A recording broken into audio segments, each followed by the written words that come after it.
think we can go back to it then. It's trial time, baby. And I get to rest my voice. Hell yeah.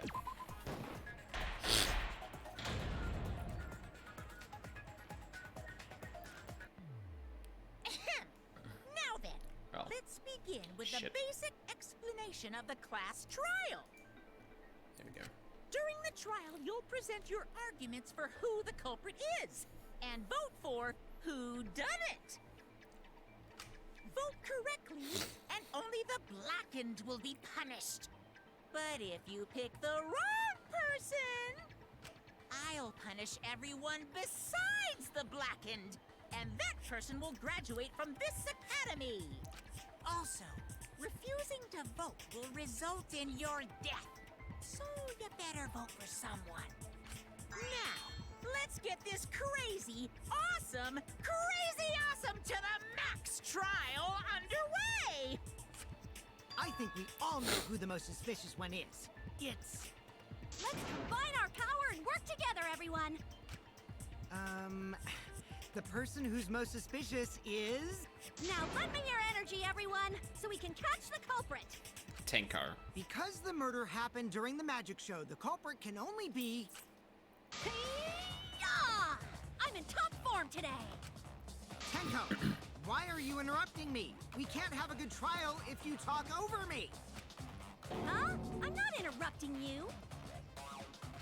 Whatever you have to say is probably worthless anyway, because all males want to talk about is S.E. Himiko seems suspicious. Okay, I am really suspicious of this now. Hey! Angie, how can you accuse Himiko? Aren't you her friend? I'm just telling you what Atua is telling me. He is using his divine knowledge to show us the way to survive. You should thank him, lest he pour his holy wrath upon you all.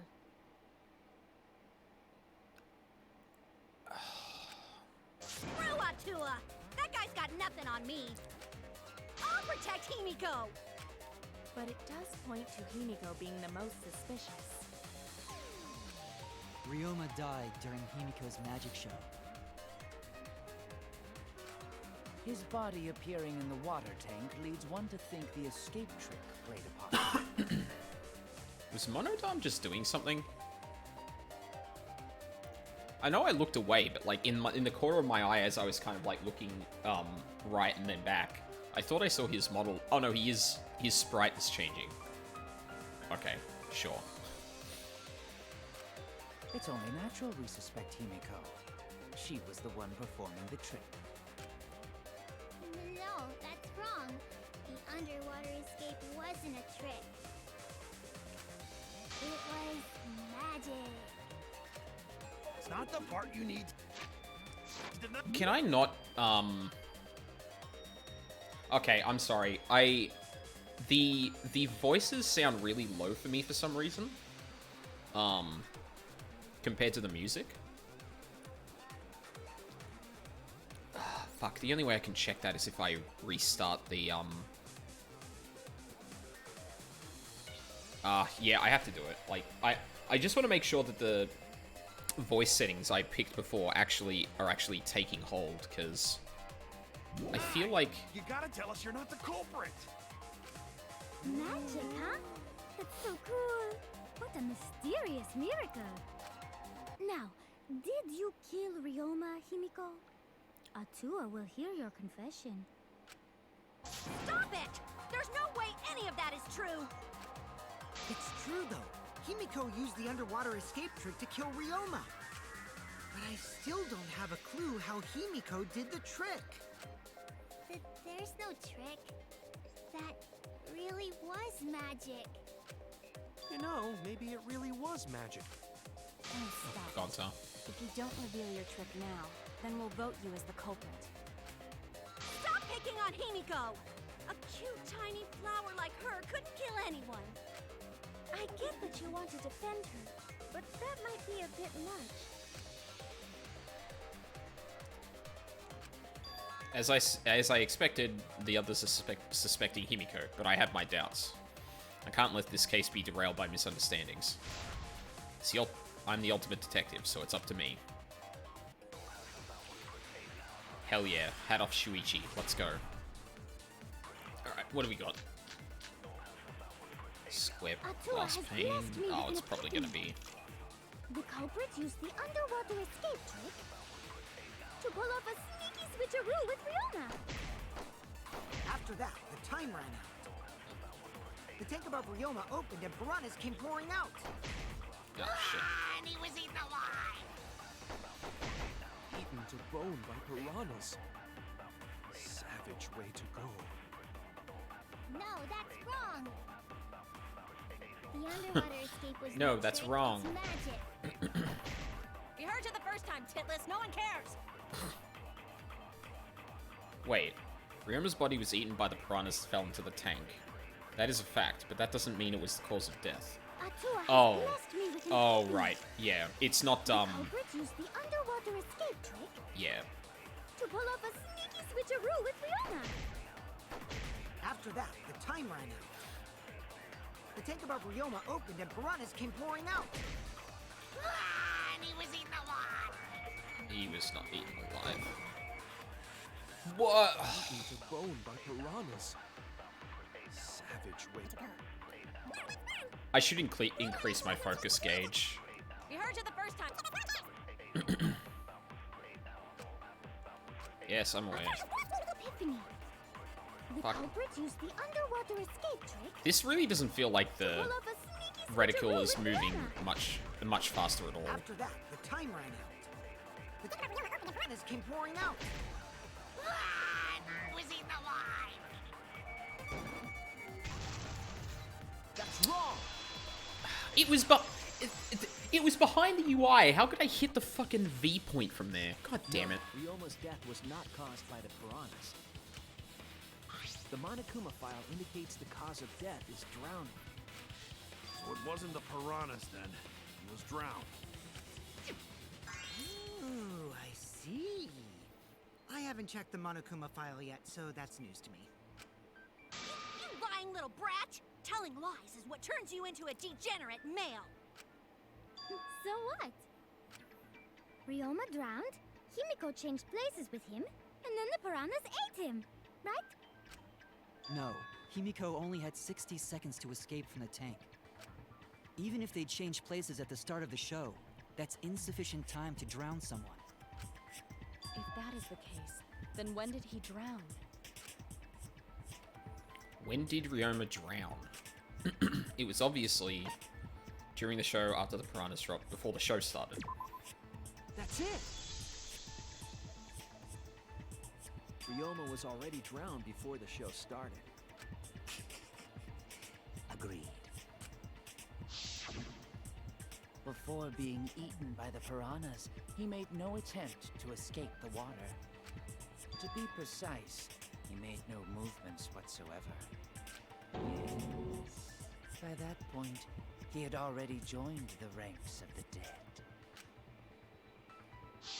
Could that mean his body was hidden until the culprit made it appear in the tank? Hidden? Where? The culprit would have had to hide the body near the tank, and then show it during the act. Easier said than done. Was there a place on stage where the culprit could have hid the body? Oh wait! Himiko should know since she performed the underwater escape trick. Himiko, why won't you just explain it to us? 'Cause it's magic. You know, maybe it really was magic. Shut up. Himiko is committed to her act, but those who deal in dreams are oft liars. Why is everyone still picking on Himiko? You're all worse than a drunk dad's ramblings. We should let him vent. After all, it's tough being the man of the house. I feel like that's a reference that I just don't get. Man, we gotta figure out how the trick works to find where the body was hidden. But Himiko does not wish to tell us how she performed her act. Then let's work together to reveal the secret behind Himiko's trick! So, not real magic? was real magic. Magic. Oh no! It's Himiko's curse! Her curses are really powerful! Aren't incantations usually more, complicated than that? Anyway, we first need to determine how... we first need to determine how Himiko performed the trick. If we can't figure that out, this case is going nowhere. So this is probably going to be the tank thing. Yeah. How did Himiko escape the water tank? Maybe she just climbed out and no one noticed. Nah, she definitely would have been caught. Yes. Perhaps the mechanism was set up on the stage. Maybe? The curtain No, covering that's the a tank was certainly contradiction. suspicious. What about that square pane of glass we found in the tank? Maybe the tank had a secret hatch. Yep. That's the It one. must be real magic! Yeah! Real escape magic! Maybe there were two Himikos, What? and one of them was Tsumugi in disguise. We already went over White this. costumes aren't disguises. That's right, there was a similar water tank in Himiko's lab. If I remember my investigation, there was some trick to the tank. How did Himiko escape the water tank? Nah, she definitely would have been caught. Perhaps the mechanism was set up on the stage. The curtain covering the tank was certainly suspicious. What about that square pane of glass we found in the tank? Maybe the tank had a secret hatch. I agree.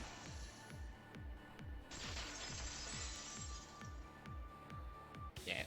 It's easy to hit those points when I can He's fucking correct. see them. There was an escape hatch on that tank. I see. So it did have one. That's right. I discovered a similar tank in Himiko's lab. There was a panel on the side that could open. That was her escape. Mind over strength!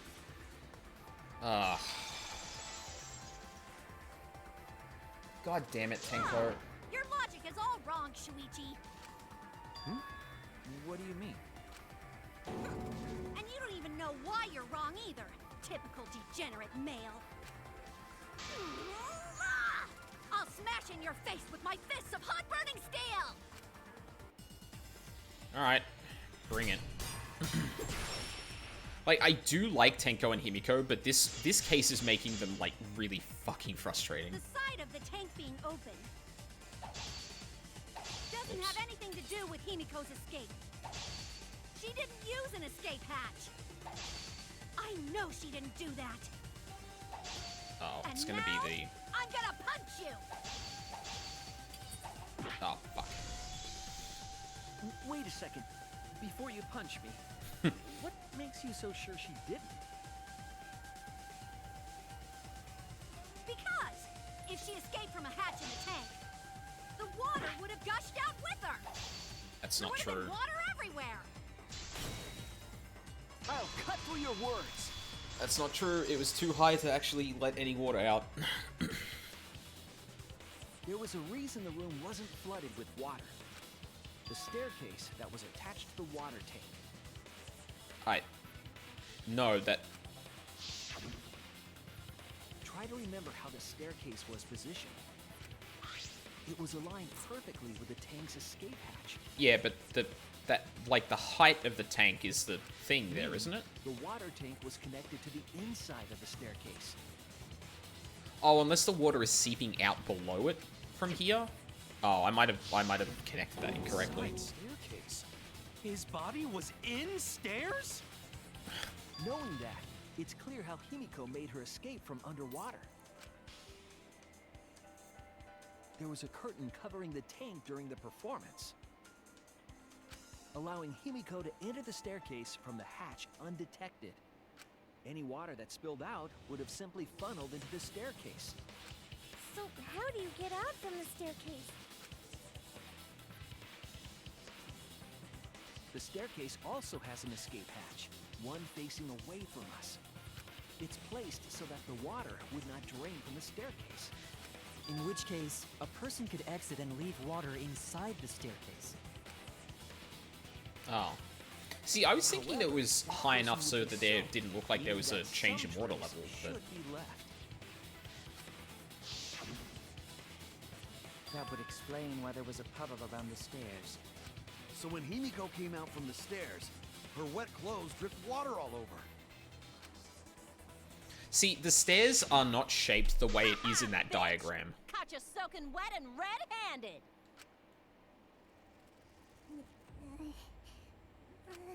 Judging from Himiko's reaction, you hit it right on the bullseye. But Himiko's clothes should have been wet when she left the water tank. Behold, the magnificent underwater escape. Yeah, she was perfectly dry, but... Her clothes were definitely not wet. Of course. That's because my underwater escape wasn't a trick. It was magic. No, magic had nothing to do with why her clothes weren't wet. She changed her uniform. That's it! It's because she changed her uniform. The dormitory is stocked with uniforms. Did you hide one behind the stage in advance? I remember seeing Himiko go to the gym this morning, carrying a uniform and a towel. Ah! Why would you say that? I see. She had a towel too. She may not have had time to fully dry her hair. But her short hair and hat ensured we were none the wiser. Himiko can't get wet, because her body repels water. Tenko. Huh? Like a duck? Himiko, come on. Give it up already. Fine. You win. Okay, thank you. It's just like you said. The water tank and staircase both have mechanisms. So I was correct. But that doesn't mean I used them. I didn't need them. 'Cause I used Oh my magic. god, are we for real? Again with the magic crap. Were you dropped on your head as a kid? Fucking Christ. Now that we understand how the trick was performed, let us move on. Yeah, might as well. Yes, let us proceed. Where did the culprit hide Ryoma's body? From our discussion earlier, his body could have been in the space inside the staircase. But that's where Himiko would escape from, right? So Himiko went in the stairs with the body? What kind of kinky shit is she into? That seems unlikely. There isn't enough space for two people to fit in there. Not in the diagram that was shown, but like in the stairs that we saw in-game, it might be possible. Yeah, the stairs are pretty cramped. It'd be hard to fit even Ryoma and Every time I Himiko get in something there. stuck in my teeth. God damn it. Who says they went in together? She could have made the switch as she was leaving the tank. At the same time, she could have pulled out the body from inside the stairs. That way she'd have room to put herself in there. See how easy that is? So the problem with that is that Gonta didn't see anything in the tank until the piranhas came down. So that explanation is not possible. That explains how Himiko changed places with Ryoma's body. Wait a minute! Why did you automatically assume it was Himiko? Who else but Himiko could have done it? You. Like, I'm not gonna lie, and this might just be because of the religious the culty angle that Angie's giving off. I don't trust Angie. There's a possibility that she set up part of this, but like, Angie, you spent more time with Himiko than any of us, so why are you accusing her? You may think you're protecting Himiko, but what if she really is the culprit? We'll all die, and it will be all your fault. Atua will lose precious devotees.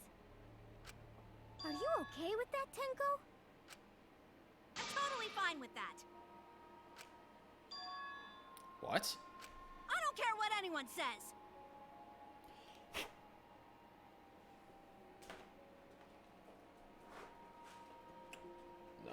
This ain't happening.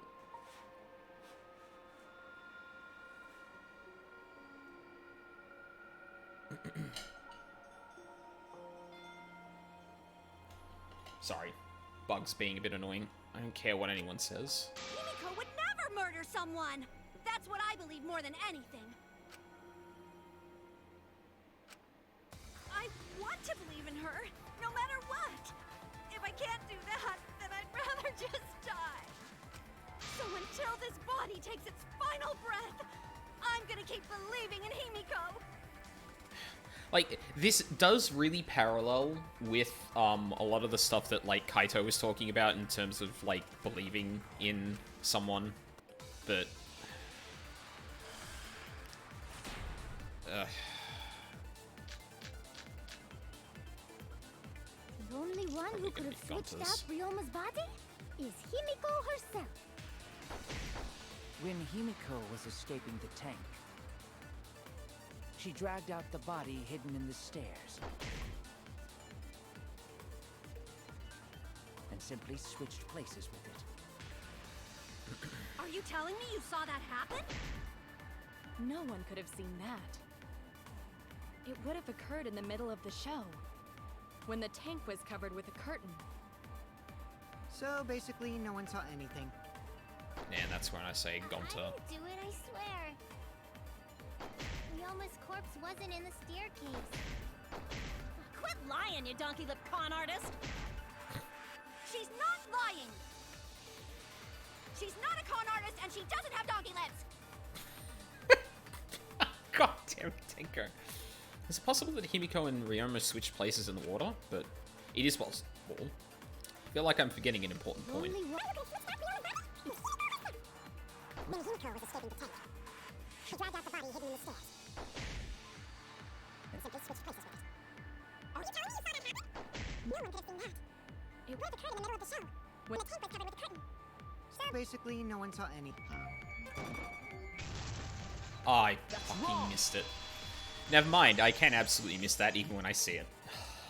God damn it. Someone did see inside the tank. It was Gonta. Gonta had climbed onto the stage and was looking into the tank from above. Isn't that right, Gonta? Yeah, Gonta saw down into tank, but saw no one in there. No one was in there? Yeah, no one. Guess that clue no good, huh? No, that's actually a great clue, because if Ryoma's body was hidden inside the staircase, Himiko would have had to pull him out before she went inside. There certainly wasn't enough room in the staircase for both of them. But that means, if the tank was empty when Gonta looked, Ryoma's body must not have been hidden in the staircase. Yeah.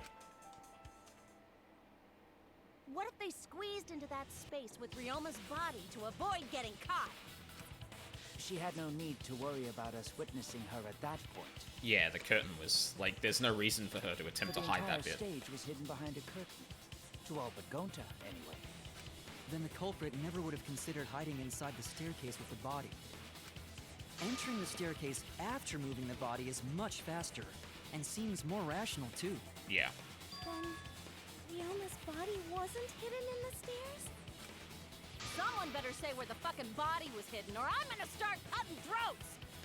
Whoa. Where was Ryoma's body hidden? We need to pin that down. It's clear that it was not inside the staircase, but where?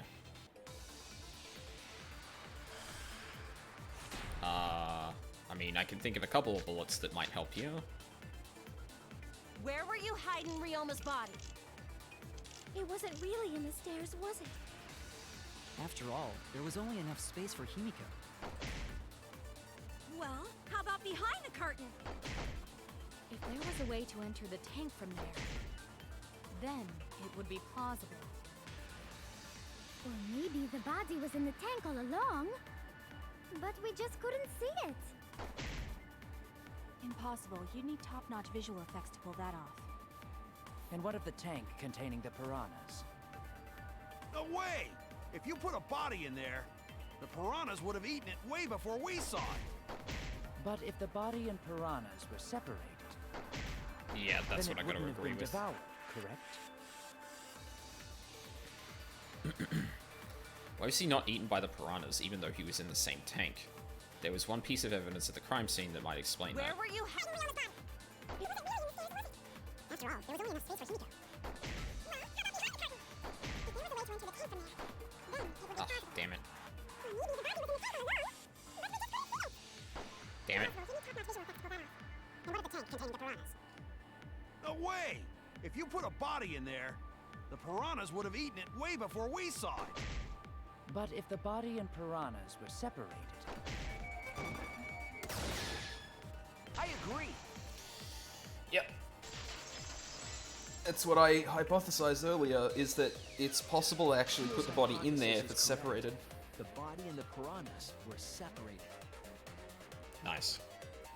This was accomplished using the square glass pane found in the tank. just as I thought. Using that glass pane as a divider, a safe space could be created in the tank. It is in such a space that the body could be stored, separated from the piranhas. Then that means Ryoma's body was hidden in the piranha tank the whole time! So Ryoma's body fell into the water tank with the piranhas? Gonta knew it! What is it, Gonta? Gonta was above stage when piranhas fall. Yep. That's why Gonta sees something no one else could. When piranhas fell, Gonta sees some big thing fall into water tank with them. Right when the timer hit 0, the buzzer went off. And then... yeah, we got this, like, thing of... yeah. But, like, I didn't... I can't pause that to, like, see what the actual sprite is, but... the bottom of the suspended tank swung open and the murky water and shadowy shapes inside fell straight into the water tank Himiko was swimming in. Huh? Huh? You know, now that Gonta think about it, Gonta made me see Ryoma's body. When the piranhas dropped from the tank, I thought I saw something bigger drop as well. The water tank on the bottom is made completely out of glass, correct? You can see what is happening through the glass. Can you really hide a body in the tank? Yep. Only one side of it was glass. Murky water. A dead body would still be visible in a glass tank. Unless a certain something was used to obscure the body. Certain something? What? We all agree that the glass pane was used to separate the body from the piranhas, correct? Well, that method has the added benefit of hiding the body from view. Well, How could you hide a body like that? I mean, the sides were wood, like, you wouldn't be able to see it. What? How is the culprit able to conceal the body in the piranha tank?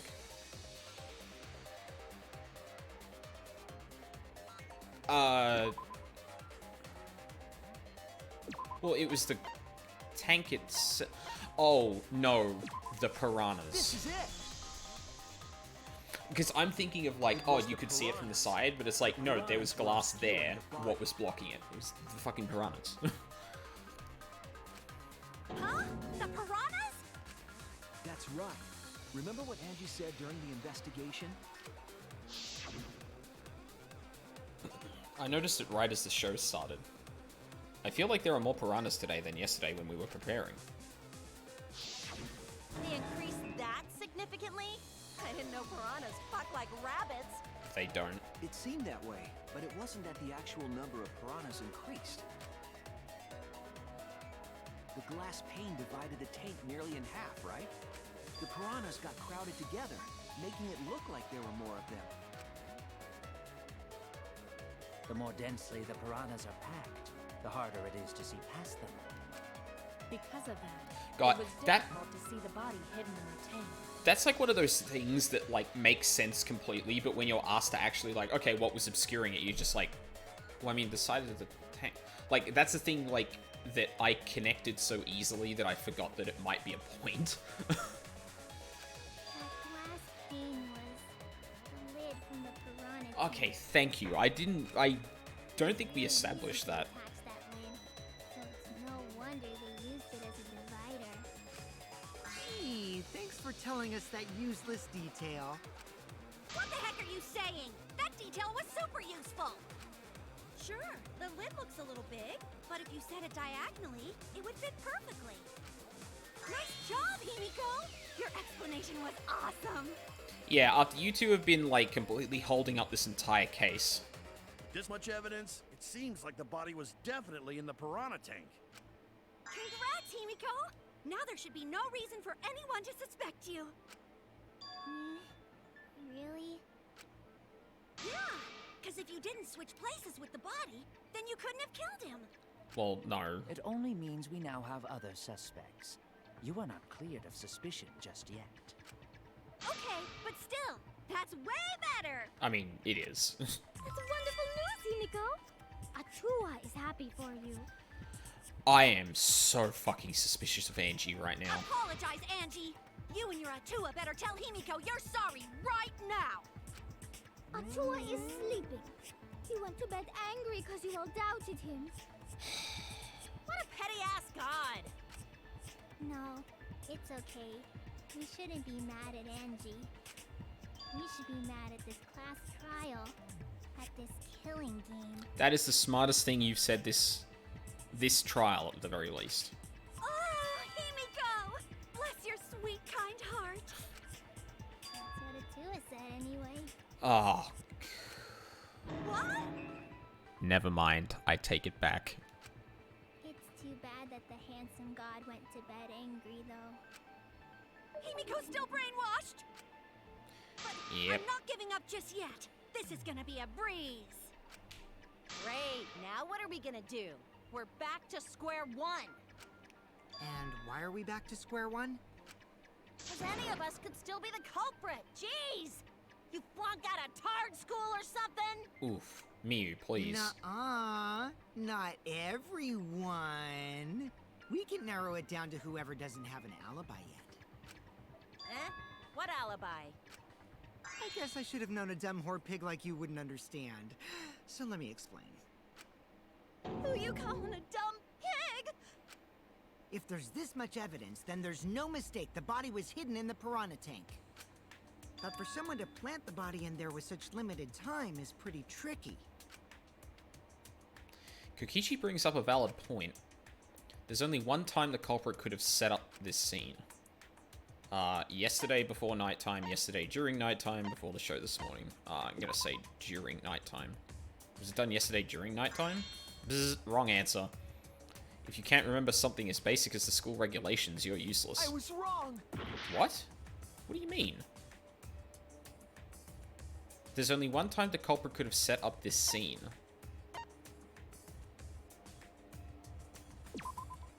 That's it! It was done yesterday, before nighttime. Why before nighttime? Ding, ding, ding! The ultimate detective gets it right again! Oh, wait. How do you know it was before nighttime yesterday? Stop asking me dumbass questions. It could have been solved with the process of elimination. Jeez. Fine. I'll explain it to the itty-bitty pea-brained bitchlet. Bitchlet? First, the gym was closed during nighttime, so no one could have entered.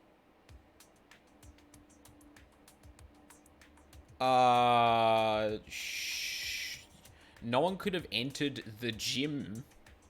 That's correct. If you try to enter the gym at night, it'll go off. You talking about my butthole? No, she means the alarm.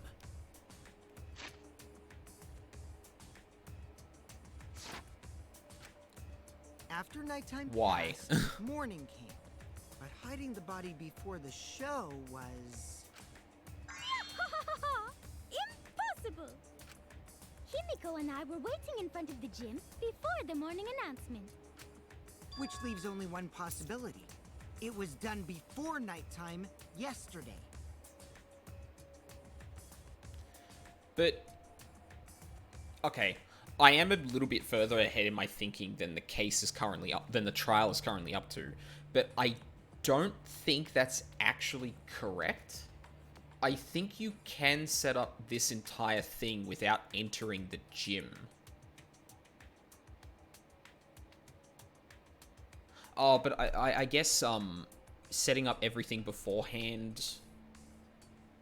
Well, setting up the stage in that... yeah, okay, maybe that's what it's talking about, and I'm thinking about other parts of this. Yeah, because we're talking about setting up the gym stuff, not actually killing Ryoma, I guess. Anyone who doesn't get this is just as stupid as the whore bitchlet over there. Kokichi? So the culprit placed Ryoma's corpse in the piranha tank before nighttime yesterday? Which means he was also killed during that time frame. Yay! Now we know what time the crime happened, right? I still don't really get it, though. Can we narrow down the time of death a bit more? I don't think this is correct. I'm sure we can narrow it down more if we consider the source of the information.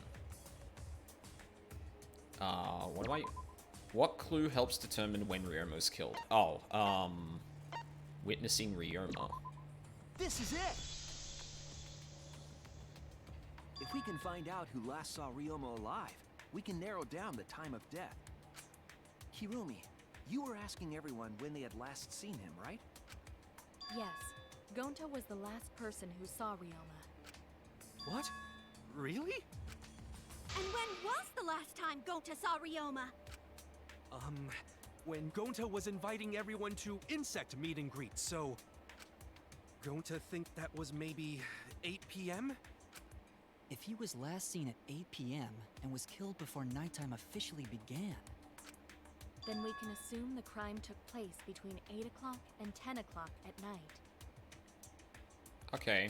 So all we must do is find someone with no alibi for that time period, yes?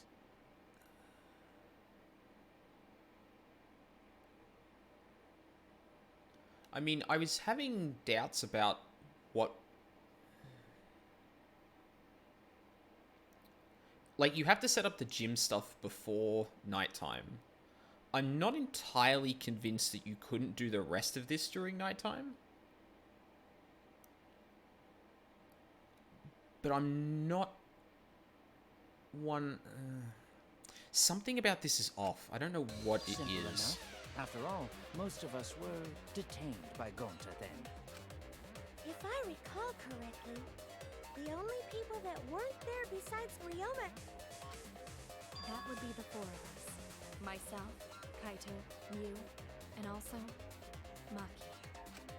Well, Kirumi, you would tell the truth, even if it screwed you over. I do this for everyone. It is my duty to unveil the truth, so I do not care if people suspect me. Ah, beautiful! Your spirit of self-sacrifice is just too beautiful! I will also say this. The crime took place between 8 and 10 o'clock at night, and I was at the gym during that time.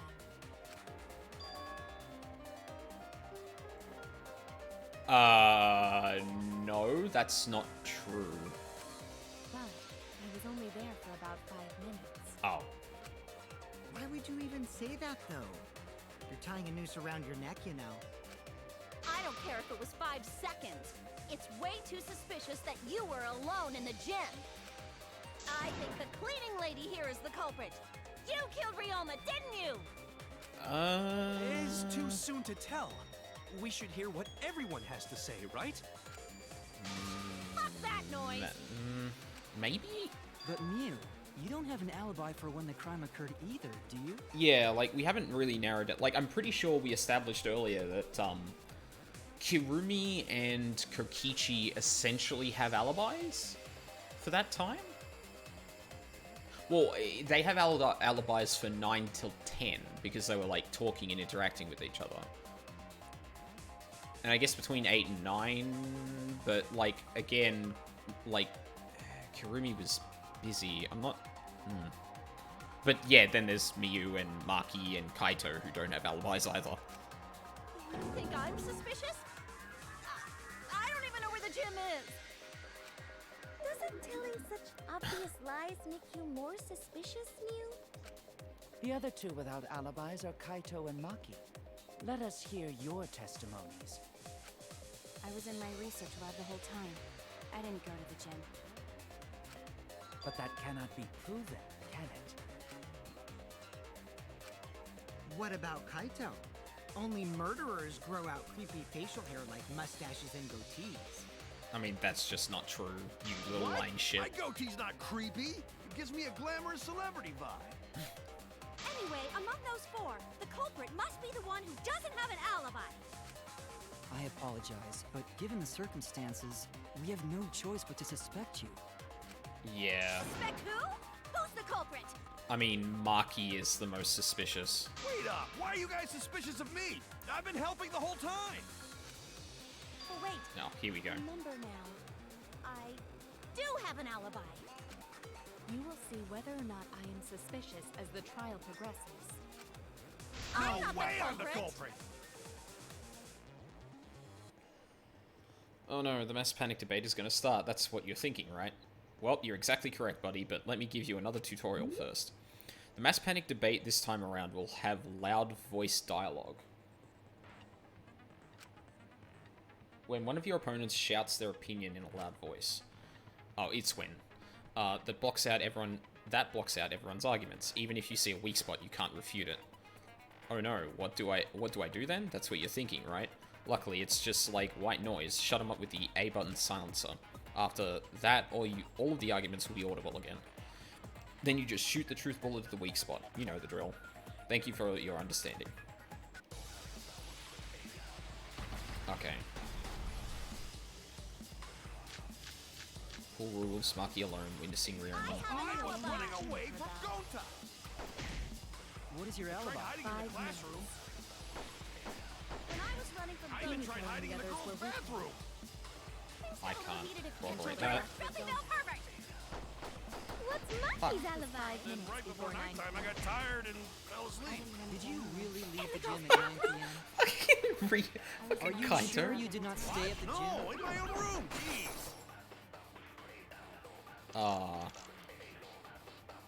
I need to sort out everyone's statements just like Kaede did. I need to calm down, focus one at a time. Only alone in the gym for about... Oh, that's what I need. So, I can confirm, I can refute Kibo's questioning of Kirumi with this. Oh, in my own room. Jeez. Fucking...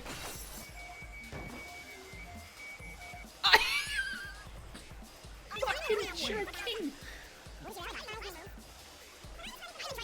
Oh my god.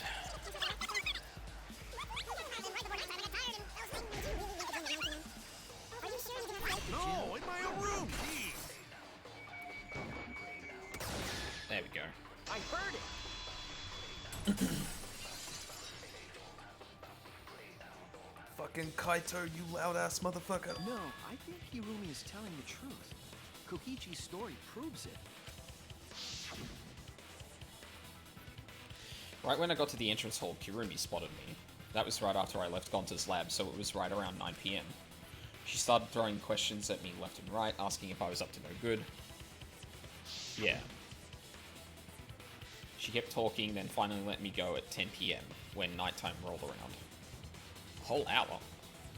Well, only the first half hour was a lecture, then we played tag for the other half. Kokichi met Hirumi at 9 p.m., and they were together until nighttime. Gonta went to the gym to catch Himiko and Angie 5 minutes before 9 o'clock. After I left Gonta's lab, I ran into Kirumi. Right. I'm pretty sure Kirumi stayed at the gym 5 minutes till 9 o'clock. This information could have been told to us beforehand. Sorry, forgot. I definitely didn't keep it a secret to make the trial more interesting. Forgot? It seems far more plausible that you were telling another lie. Unlike robots, we meatbags can't pull out our memories from our hard drive. Was that supposed to offend me? Your irrationality fills me with pity.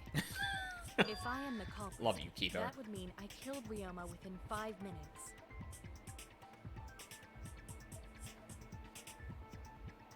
Wait, what?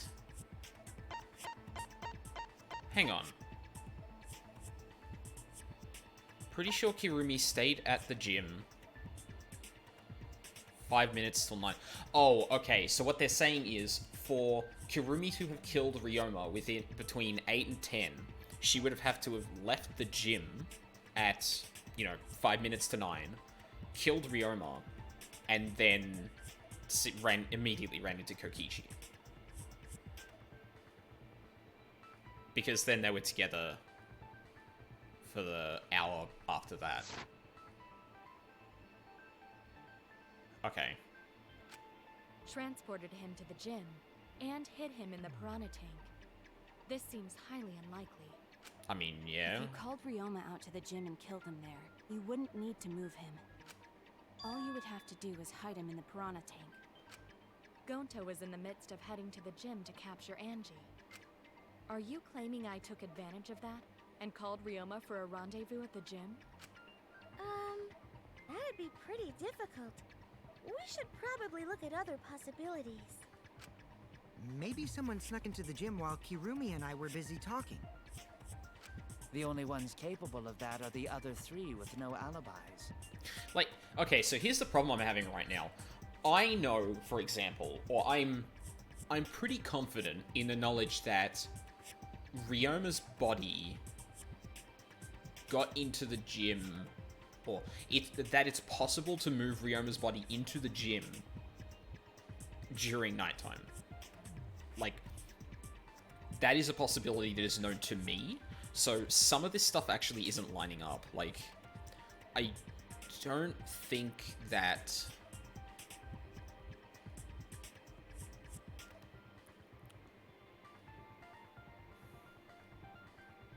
I don't know if that's a clean alibi, but then again, if that's not the case, then, like, pretty much everyone is still a suspect, I think. Mew, Kaito, and Maki! Ah, you're including me, too? But there's actually one person we can rule out of the suspects list. Right? There's one person who's totally not suspicious. Say who it is already. Mew.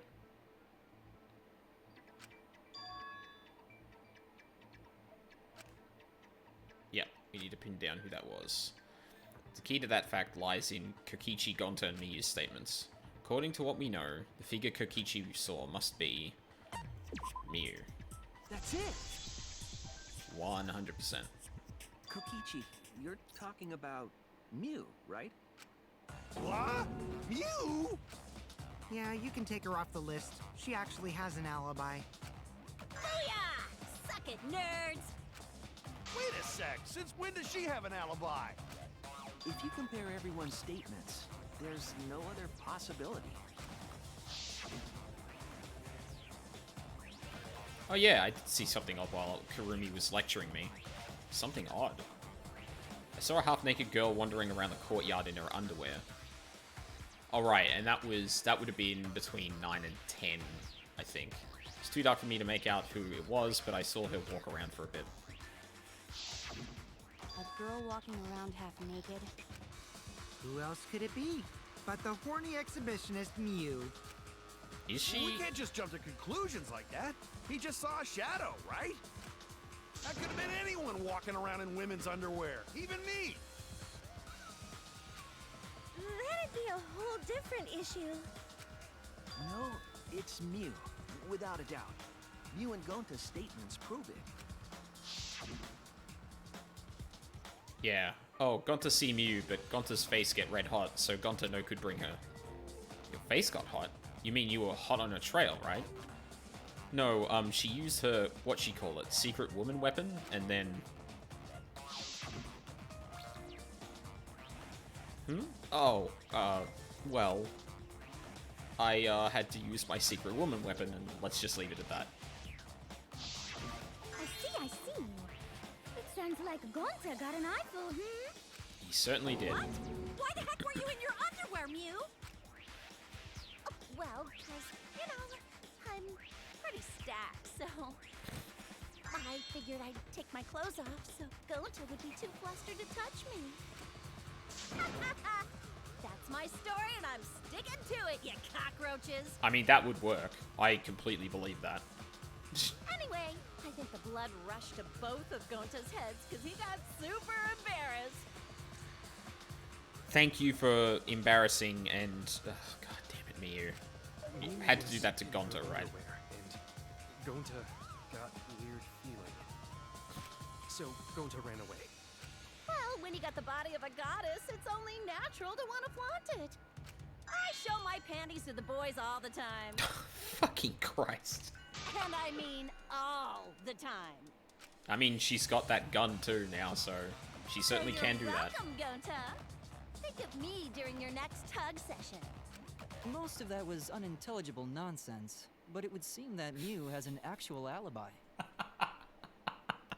Of course Kibo is the one to say that. Yep, it took a while, but at least we got everyone's alibis cleared up. We should remember all of this in case we need to recall these events again. Oh, thank you.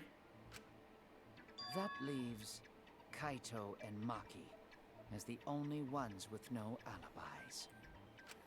Then one of them must be the culprit. But which one, I wonder? Eeny, meeny, miny, mo. Catch the culprit by its... Hold up! Don't decide just yet! Two prime suspects, Kaito and Maki. Something inside me doesn't want to accuse Kaito. I want to believe Kaito until he's proven guilty. I will trust him. Maybe we should determine the sequence of events. The culprit No, we should do something more fun. And I have the perfect idea. Okay. What? We narrowed it down to two people, and one of those two is the culprit, right? Since we don't have to randomly accuse each other, finding the truth just got much easier. So let's find the truth with a more effective method. And what is this effective method? If one of them is the culprit, then the innocent one should know who the guilty one is. Yeah? Because if you know you're not the culprit, then you can just accuse the other person. Okay, but they're both going to do that to each other. Yes, that is true. Which means there is one person among us who definitely knows who the culprit is. To that someone who knows, do your best to convince us. Work harder. Work harder? Wait. Have the two argue for their innocence. That's how we'll decide our culprit. Even if we did that, wouldn't they just pass the blame back and forth? Yeah, I don't... And... Huh? You guys talk about cooperation and teamwork, but you're all afraid. You're too scared to point your fingers at others, so you hide behind the word trust. How do you expect to find the culprit when you're all worried about each other's feelings? If you're planning to expose a liar, then you have to corner them psychologically. Only then will they reveal their true self as a liar, hiding beneath a layer of deceit!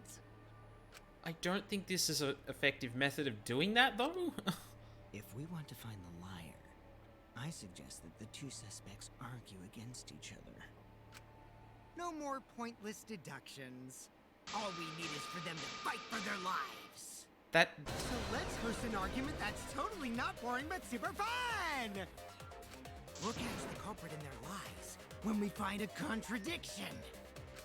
We'll scare the culprit until they screw up! That's how a true class trial works. I mean, we can do that without literally pitting each of them against each other. Right, Monokuma? A development like that would liven things up a bit. What the fuck is he trying to do? I totes agree. You're agreeing with Monokuma? Just whose side are you on? I'm on your side. I don't want to die either, you know. That's why we need to take this seriously. A hot debate to smoke out the liar. And how do you expect us to start this? If you guys need some help getting started, I can give out the first topic. Our first topic is... Oh, this. no. Ta-da! The Cubs pad? Not just any Cubs pad, but the one given to our latest victim, Ryoma. When we started investigating, I went straight to his room to borrow it. Oh, this is how he plans on doing it. Okay. So, it wasn't the culprit who took the video from his room. It was you. And the reason why I brought it out just for this occasion is... Kokichi? because one of these two had Ryoma's motive video. Dun dun dun! One of these two had it? And for us to figure that out, we need to know who this motive video belongs to. Take a guess, everyone. Whose motive video did Ryoma have? Wait, do we know that it was, like, swapped between people and not just, like, randomly thrown across? The motive video that Ryoma had, was it Kaito's or Maki's? I should know the answer? Whoa, whoa, whoa, whoa, whoa, whoa. Can I pause? What? Was it? Oh, no, I had Kaito's, right. Oh, but this is assuming that they, like, switched one-to-one and not, like, was just randomly thrown around.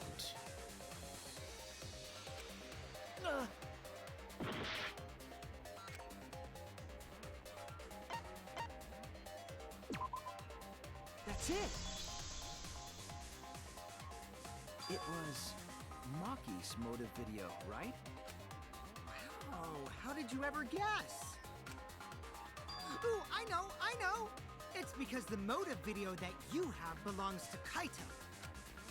Process of elimination wins again. The obvious answer was Maki, right? Am I missing something here? Was it established that it was, like, swapped between people and not just thrown around randomly? Because I thought the way this was explained was that the Monocubs distributed the pads, but they weren't, what do you call it? But they weren't given to the correct person. I assumed that meant that it was just all randomly given out, not that, like, you know, person A and B had theirs switched. That's, like, a really important detail. I don't know how I missed that. Like, unless it was never stated and it was just kind of assumed that's how it worked? Is that true, Shuichi? Yes, you're right. And what about that? Just because Ryoma had my motive video, that doesn't make me the culprit. Finally, you said something! This is how a debate should be. I only brought up the motive video to make you talk. Excuse me? Okay, now that we got the party rolling, let's get you and Kaito ready to argue. This is really suspect. Remember, if you're not the culprit, then that means the other one is. Got that? Because, like, okay, as someone who has... Oh, shit, hang on a second. I need to turn off the heater. I just remembered I had that running this entire time. Oh, God, that's going to show up on the mic, isn't it? Okay, it barely shows up over my voice, but...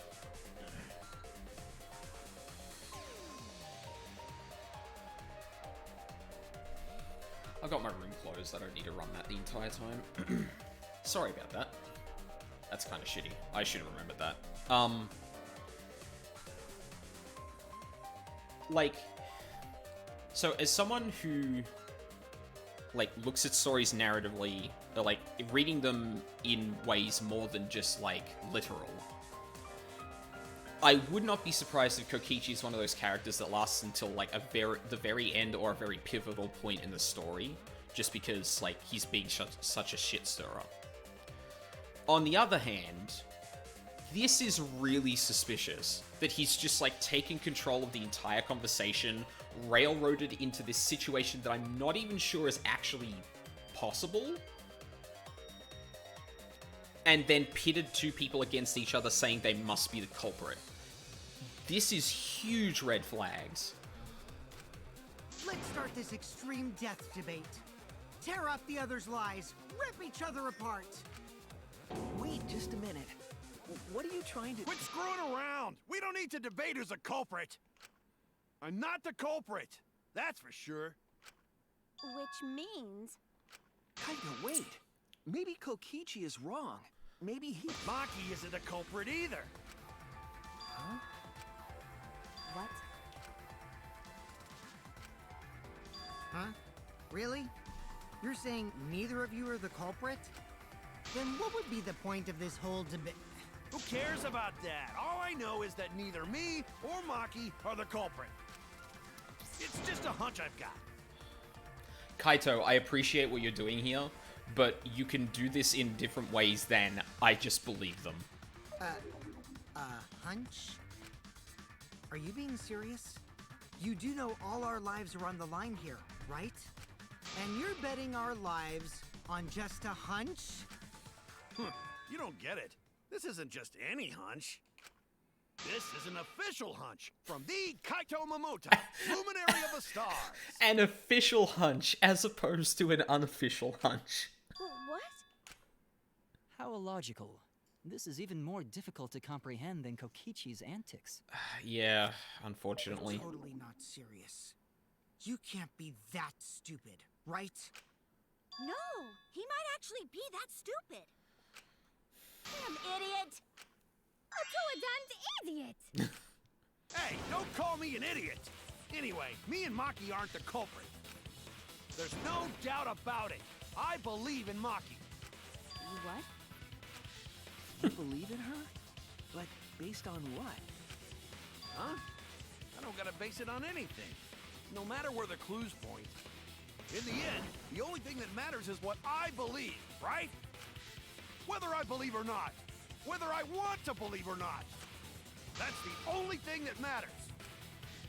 So, you do not have any evidence? Only baseless conjecture. But I totally get where he's coming from. Because I want to believe in Himiko too. I'm glad this parallel got drawn, actually. Want to believe, huh? Yeah, I think I understand that. Wanting to believe in someone is a beautiful act, yes. However, it is a sentiment that has no place in a class trial. He's an idiot after all. It's okay to be idiot, as long as you believe in people. Guys, I said don't call me an idiot. It really hurts my feelings. It's true. That's not what a class trial is about. You're supposed to think logically. You can't let your feelings into it. It's absurdity. Total absurdity. But then again, that absurdity saved me before. Right? Why? Why do you trust me, Kaito? There's a chance that I'm the cult. I believe in you because I want to. Do I need a reason other than that? What? Isn't that why you believed in Kaede? I mean, sure, I might get betrayed in the end, but if I worry about that, I won't be able to believe in the people I want to believe in. If I can trust my logic, maybe I should trust Kaito's feelings too. Yeah, it'll work out in the end, so... I'll believe in Maki as well. What? That's our Kaito, right? Making us think with our hearts. You too?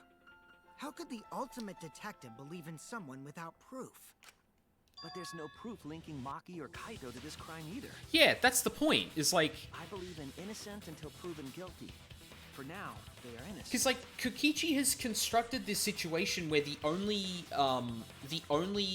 people that could possibly be the culprit is Kaito and, Maki. But he's basing that only on the fact that they don't have alibis. There's, like, nothing tying them to the crime. Right on, Shuichi. I knew I picked a good sidekick. And by the way, I might be the ultimate detective, but I'm in training. I told you that, didn't I? I'm just an apprentice, not a real detective. How do you plan to get closer to the truth without suspecting either of them? Unless you have evidence to the contrary, These two will remain So suspect. I just have to turn it around, right? Huh? It's not like I owe that idiot a favor or anything just because he defended me. But that hopeless idiot may have encouraged me a bit. Seriously, enough's enough! Stop calling me an idiot! Was she blushing? What are you trying to say, Maki? I didn't want to say anything, but I can't stay silent forever. So I'll tell you. Oh no, it's just her hair is lighter next to her cheek. I met up with Ryoma during nighttime yesterday. Uh-oh. What? Ryoma? At nighttime?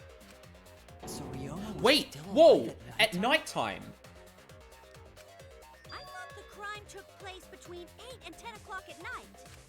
Yeah. Wrong, because I met No. with Ryoma Oh during my god, nighttime. I was right. I knew that was incorrect.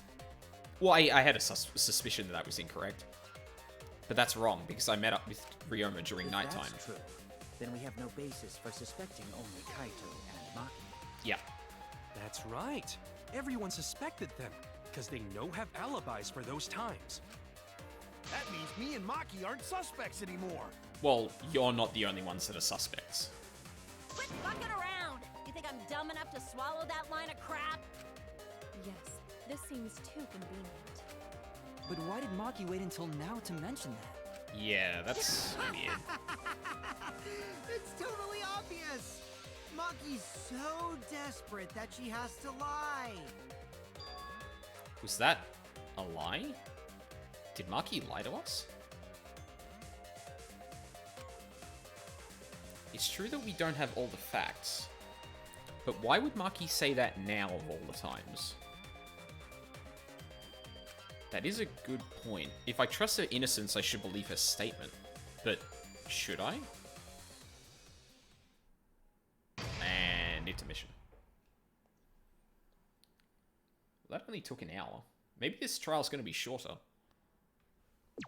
Maybe.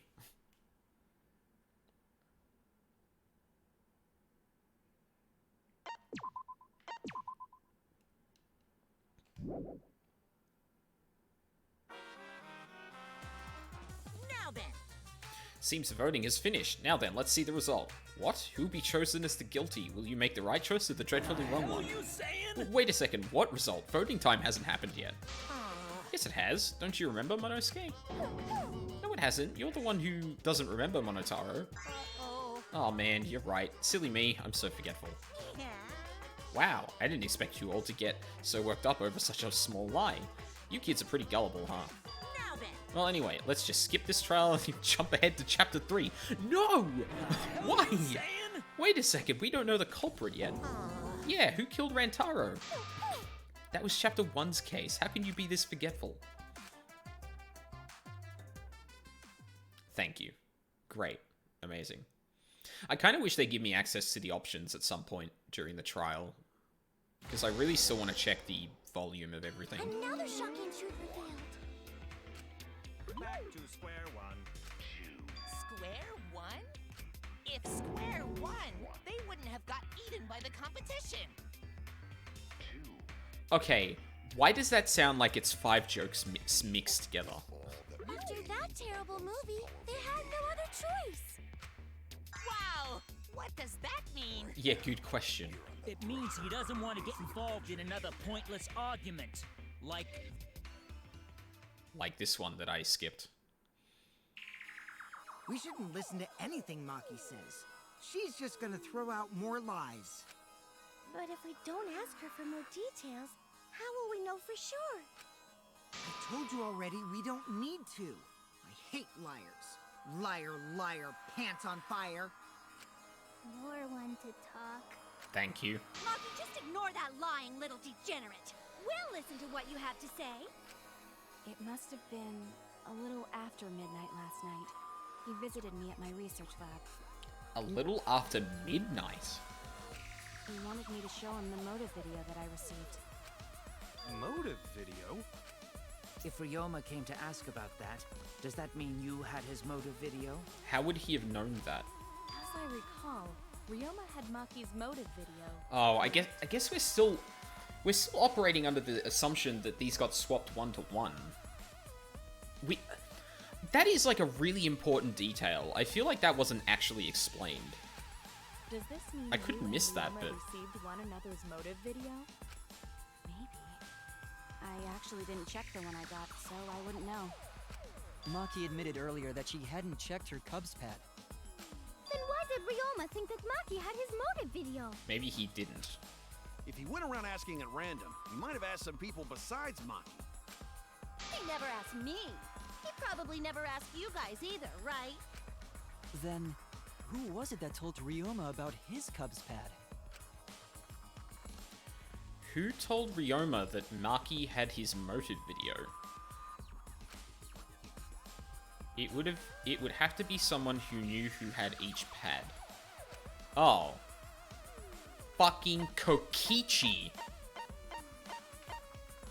Right. And if it was after midnight, that would have taken place after Kokichi took all the monopads or the cub pads. That would be Kokichi. Son of a bitch.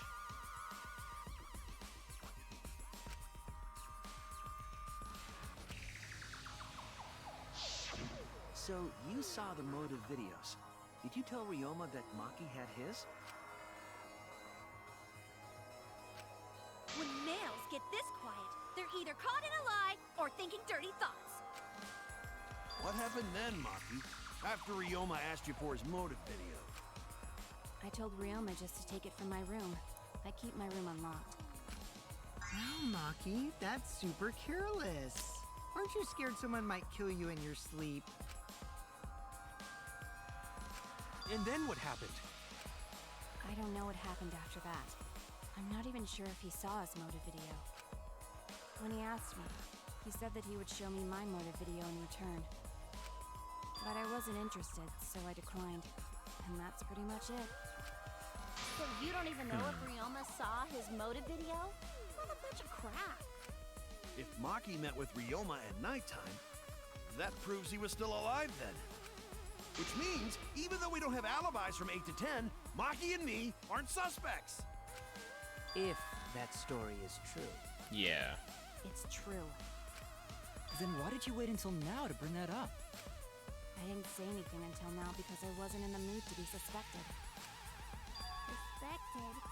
What for? Yeah, it'd be really suspicious if, like, hey guys, I saw Ryoma at midnight. He was asking about his motive video. Like, Hirumi said it earlier. It seems that Ryoma and I had each other's motive videos. That's pretty fishy, right? So I didn't want to mention it to avoid suspicion. You didn't say anything because you weren't in the mood? It is quite selfish to keep this information hidden because you were not in the mood. yeah. Well, Fucking whatever. God. Either way, let's just believe Maki. Yes, yes! Those who believe shall be saved! No, we need to wait. There is still more to confirm. Well then, why don't we ask Kokichi? Huh? What now? You never answered my question. Were you the one who told Ryoma that Maki had his motive video? Is that really important? Yes, it is important. Because if Kokichi told Ryoma, it becomes more likely that Ryoma visited Maki during nighttime. I see. Kokichi's response may help corroborate Maki's testimony.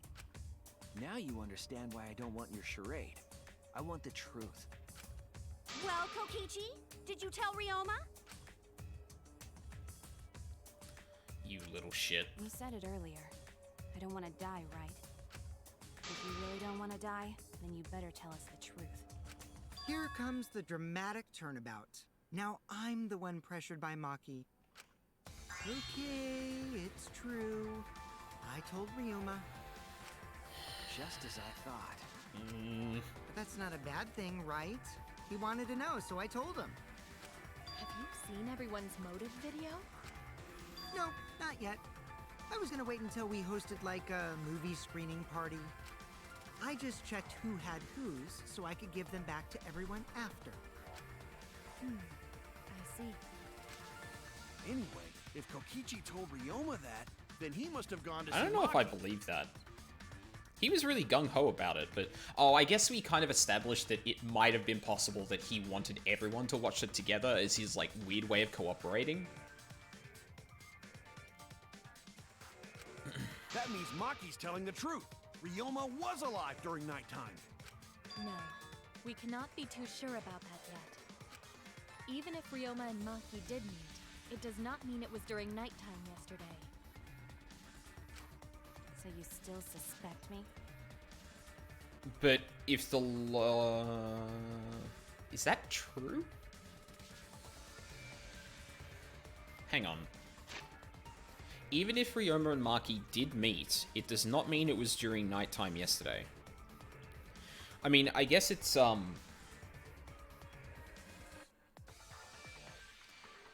guess, like, we're basing the timing off two things. Maki coming to Ryoma... Ryoma coming to Maki for the motive video. And Kokichi having told Ryoma about who had his. Now... Well, but by that logic, Kokichi would have had to have told Ryoma after nighttime, because he only... I guess he could have told Ryoma on his way back to the entomologist lab? No, I think that lines up. I am saying it could still be a possibility. If there is still a small chance of you being the culprit, then I cannot trust you entirely. Because everyone's lives are at stake. Then which is it? A lie or not lie? She's not lying. Can't you tell just by looking at her? we might have a debate thing here. That easy, we'd be done by now. No, this is a world of lies and betrayal. Himiko! It breaks my heart to hear you say depressing things! I find Maki's testimony suspicious. It's far too convenient for her. This is difficult to determine. Maki is lying. Like I said before, a liar like me knows their own kind. Yeah, but you could be lying about that. So, like, I'm not lying. no. I did meet up with Ryoma during nighttime. I'm telling the truth. I guess the question is there a way to actually corroborate that properly without, like, this inference stuff? Is it a lie or the truth? This is the turning point. This will change the fate of this case. And I said I would believe in Kaito, and that means believing in Maki. And that means I have to do it. I need us all on the same page. I have to change where this argument is going, just like Kaede did. Oh boy, time to lie. What have we got? Okay, it's probably going to be Gonta's. It's one of these three. What a load of crap! Oops. Maki only see Ryoma at night? Yes, I didn't meet with anyone else. Did anyone see those two together? Surely they would have come forward already. If no one can prove that this meeting took place, then there is no reason to believe your testimony, I'm afraid. As expected, Maki is lying to us. If you can't prove your claim, then it's the same as an outright lie!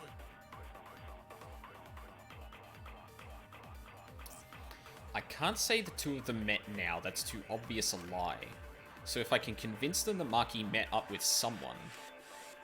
I met with Ryoma the previous night. What a load of crap! Maki only see Ryoma at night? Yes, I didn't meet with anyone else. Did anyone see those two together? Oh, no. Oh, that was... yeah.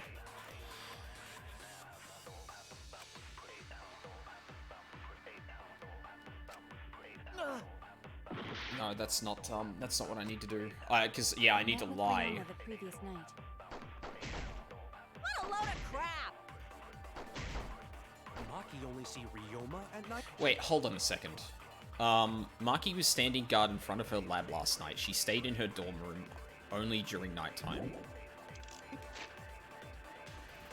The night before, Shuichi and some of the others were forced to stay in the ultimate entomologist lab by Gonta, who was tricked by Kokichi.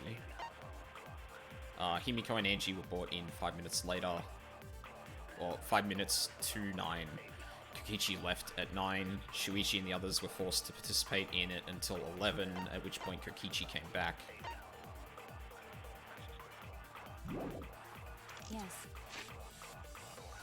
During the magic show and when the timer hit 20 seconds, Gonta went... Okay, that's not related at all. Okay, so it's gotta be Maki alone. Did anyone see those two together? Fuck. Damn it! Oh, really? Oh, fuck. Okay. I met with Ryoma the previous night. What a load of crap! Maki only see Ryoma at night? Yes, I didn't meet with anyone else. Did anyone see those two together? Surely they would have come forward already. If no one can prove that the... I only Yeah. know the truth. Okay. I had the right bullet, it was just the wrong statement. I didn't have to agree that, I may yeah. not be able to prove they met, but I can prove Maki wasn't alone. Oh? Please explain. Well, Kaito and I train together every night. And yesterday, because of the insect meet and greet, we started late. Oh, so I'm gonna get... Oh, this is clever. I'm gonna get, Kaito to get in on this. That's cool. That's neat. I like this. Huh? Ah, Kaito, don't worry. You don't have to say anything. Anyway, we were doing some frog squats on the school stairs when we heard two people talking. People talking? We knew one of them was Maki, but we couldn't pick out the other one. But now that I think about it, it must have been Ryoma. What? Yeah, maybe. That was probably around midnight. Wait a minute. If you heard their voices, then that means... So Ryoma and Maki did meet up. No, hold up! Why'd you sit on that info for so long? Because until just now, I didn't think it was relevant. I had no reason to bring it up. Yeah. Now. We don't know if Maki was really talking to Ryoma, right? Yeah, that's the thing, is like... It's not that we say that it's specifically... We saw them specifically, because that's too obvious a lie. It's more like, oh, hang on a minute. No, we did hear Maki talking to someone.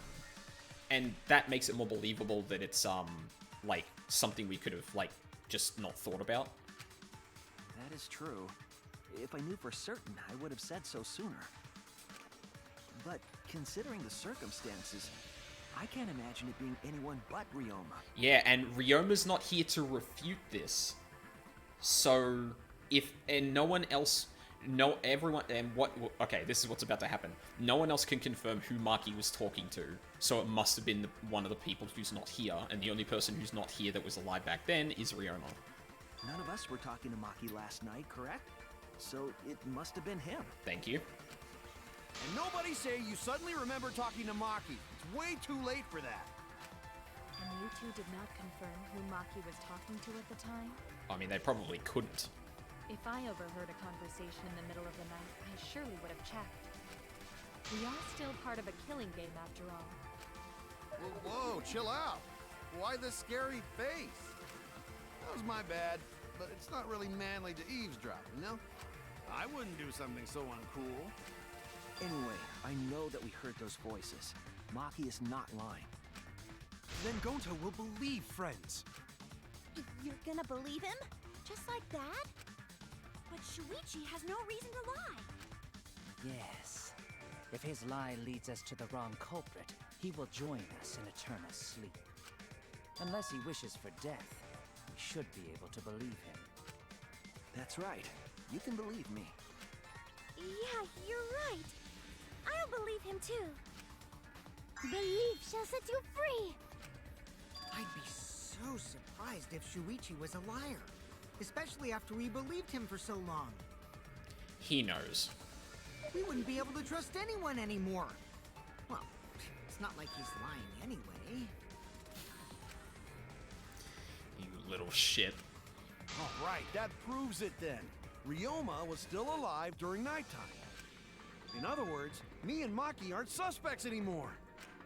But I guess that means everyone's alibis no longer matter, yes? Correct. So, everyone is culprit again? Everyone is culprit. We all killed Ryoma. However, it should be clear now that the crime occurred after nighttime began. Yes. But then when was Ryoma's body placed inside the piranha tank? After. Well, the gym is locked at nighttime, so it must have been the next morning. But That's not possible. Himiko and I were at the gym, remember? And this is where we start discussing the pool and the windows and that. So did we fuck up by thinking the body got stuffed into the piranha tank? I don't think so. We have evidence to prove that's what happened. Then when did the culprit throw the body into the piranha tank? I mean, it must have been after nighttime. Maki was with Ryoma around midnight, so it couldn't have been before nighttime. And if it couldn't have been in the morning, that leaves... The only time they could have done it was during nighttime, huh? Yeah. Did you forget the gym's not open at nighttime, Dick Cheese? Dick Cheese? But that's the only possibility, because by morning we were already at the gym. it may be possible they slipped by without you noticing. No one can slip by me. I'm known far and wide as the snoozing sorceress. That... If you're Sure. What a terrible title for a guard. Thank you, Tsumugi. Are you positive that you did not see it? You cannot enter the gym at nighttime. I mean, that's not true. Himiko would have seen it. She might strike out, but she always keeps her eye on the ball. I don't even play baseball. But we can't disobey school rules, right? The body was probably moved in the morning. Calm down, everyone. Going to sure if we discuss disagreement. Hi, Monokuma. I see through your arguments. Disagreement? I was waiting for this. What? A disagreement? You mean you're split down the middle again? Oh no, poor us. Then the Ultimate Academy is proud to present its very own more phenomenal trial grounds! Oh no, I didn't leave it there. Damn. Yippee! We've been waiting for this! Jeez, we gotta do that whole crazy thing again? Maybe it's just because I've been playing Persona 5 Royale so much, but every time I hear that, like, it feels like games are deliberately saying that specific phrase, specifically because of Persona 3. And I know in Persona 5, like, it's an obvious reference, but, like, it seems our opinions are split on this matter. But if we focus on the evidence, the facts will become clear. All I have to do is show them and make them accept it. If I can't get them to see the truth, now, my lie would have been for nothing. I won't fail. Best music in the game.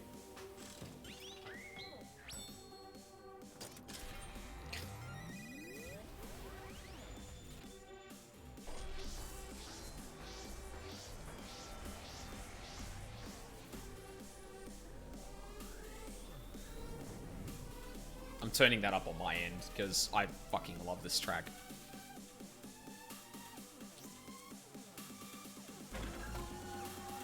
When was the body put in the piranha tank?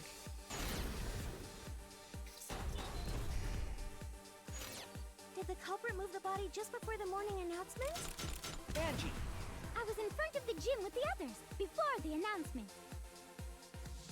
Is it not possible you simply missed the culprit? Himiko! We were right in front of the door. There's no way we could have missed them. Remember, the rules state that you can't enter the gym at night. Kaito! Rules probably don't apply to corpses, you know. The piranha tank is too far from the gym's entrance. I've got this! You might be able to reach the tank from the window above the stage. There it is. But pool next to gym also off limits at night. Lucky! Entering the pool at night's what's off limits, not the pool area itself. But should we trust Maki's testimony in the first place? Tenko! It's okay, because we have Shuichi's testimony too. Wow, got it in one. Fuck yeah.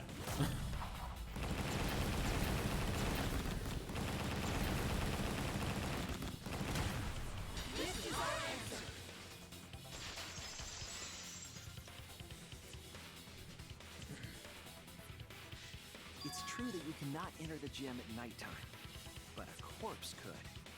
Here we go. I am positive that the window was how the culprit moved the body. That window's higher than the piranha tank, and it's pretty close by. Curtains might have been closed, but the window was open the whole investigation. That means it was certainly possible to put the body in the piranha tank from the window. However, I'm also positive the pane dividing the piranha tank was set up beforehand. That certainly couldn't be tossed in. It would need to be placed carefully. Even if the culprit were to throw the body Yeah, from outside the window, that's actually a good point. But the window is far too high.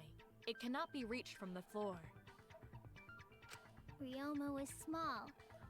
Gonta could have chucked him easy. Yes, but Gonta wouldn't do that. Gentlemen not chuck dead bodies. yeah, I bet they don't. Being a gentleman has nothing to do with it. I know! They used the ladder in the gym! You tested it out while you were investigating, Shuichi. That ladder reached the window, right? So the culprit just needed to put the body through the window to pull it off, right?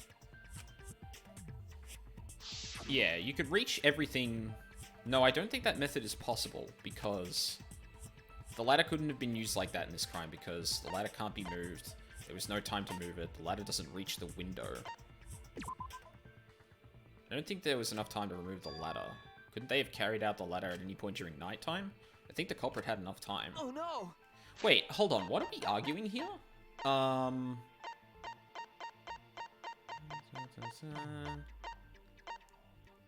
It's true that you cannot enter the gym at nighttime, but a corpse could. I am positive that the window was how the culprit moved the body. That window's higher than the piranha tank, and it's pretty close by. The curtains might have been closed, but the window was open the whole investigation. That means it was certainly possible to put the body in the piranha tank from the window. However, I'm also positive the pane dividing the piranha tank was set up beforehand. That certainly couldn't be tossed in. It would need to be placed carefully. Even if the culprit were to throw the body from outside the window is far too high. It cannot be reached from the... Okay, yeah, this is where I was getting confused, because, like, the conversation suddenly, like, jumped here. The window is far too high. It cannot be reached from the floor. Ryoma's small. Gonta could have chucked him in easy. Being a gentleman has nothing to do with it. Oh, so, yeah, the ladder doesn't reach the window. Yeah. That's it! It doesn't reach the window from the other side. The only reason the ladder reached the window was because it was on the stage. Yep. If you used the ladder on the pool side, it would not quite make it. The ladder could barely reach the window when it was on the stage. And it was as high as the tank, so... And there is nothing on the pool side of the gym as tall as the stage. Finally, the ladder was found in the gym, correct? If the culprit used the ladder on the pool side, we wouldn't have found it in the gym. And they couldn't have thrown the ladder back through the window because it's too heavy. Then Gonta used his hard strength to throw the ladder or the body or something. God, why do you... Miyu, come on. Gentlemen not throw dead bodies. Or ladders. The body could not have been thrown into the piranha tank to begin with.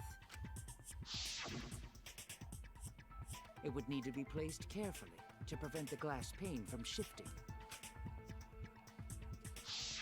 Got it, Musclehead? Even if we injected tons of steroids into you, it'd be impossible! Shut up, Kokichi. Sorry, you're right. You didn't need to apologize, Gonta. How the culprit moved the body from the window. Ha! You guys don't even know that? What a bunch of dimwits. Huh? Do you have the answer then? But of course. Tell him, Shuichi. Blow them all away with the truth.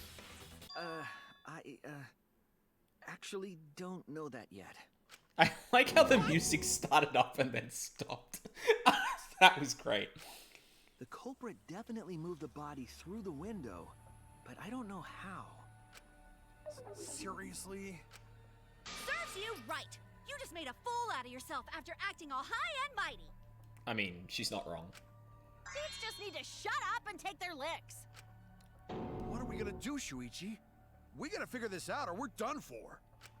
Hey, you gotta do something, Shuichi! I know. I have to do something, but... I don't know what to do. I haven't figured that out yet. Damn it, am I really not good enough? Am I no good as a detective? I can't do this. I can't... I don't think it really matters how the body got into the piranha tank. What?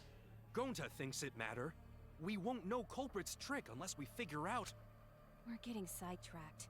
It doesn't matter how it was done, just who did it. We shouldn't focus on where we found the body. Instead, we need to focus on where he was killed. Where he was killed? Yeah. Wouldn't it be more efficient if we focused on the murder scene instead? Yeah, because like doing it backwards from where we are right now is probably like is clearly running up against something we don't know in the trial yet. But if we can think of it from the other way around, then we might be able to fill in the gap. Yes, that's it. We were so caught up in where the body was found, when we should have been thinking about where the murder occurred. The murder scene would definitely have more clues about the culprit. Why didn't anyone realize this yet? That's strange. Probably no thanks to you, Kokichi. Perhaps the culprit Fucking steered asshole. the conversation away from that topic. Then, culprit is someone in this room. That's important to remember. It's not as if everyone here wants us to find the truth. One of us is trying to sabotage this trial. Well then, let's discuss the crime scene to figure out who the culprit is. That's not a bad idea for a robot. The last time I heard such a good idea was when Nino told me to move in with her under the bridge to get out of the cold. Himikawa under the bridge? If we can determine where this all started, we can determine how it ended. Yes, it's much too soon to quit. The trial has only just begun. Thank you, Maki. That was a helpful insight. I can't believe you didn't notice that. I guess that's why you're still an apprentice. Okay, ouch.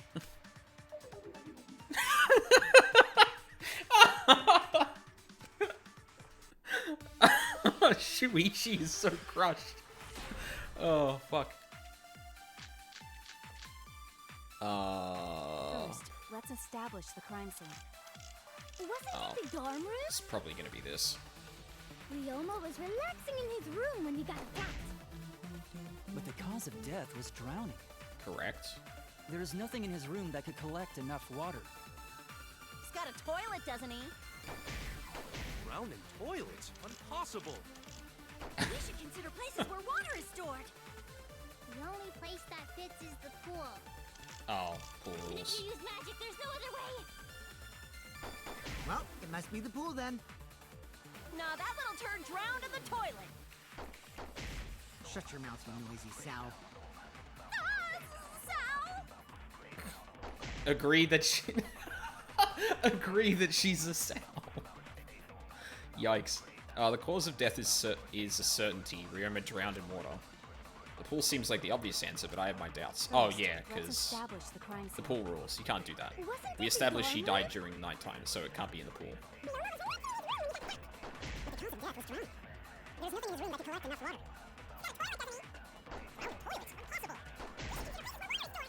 Any place that fits. That's wrong! No, that's wrong!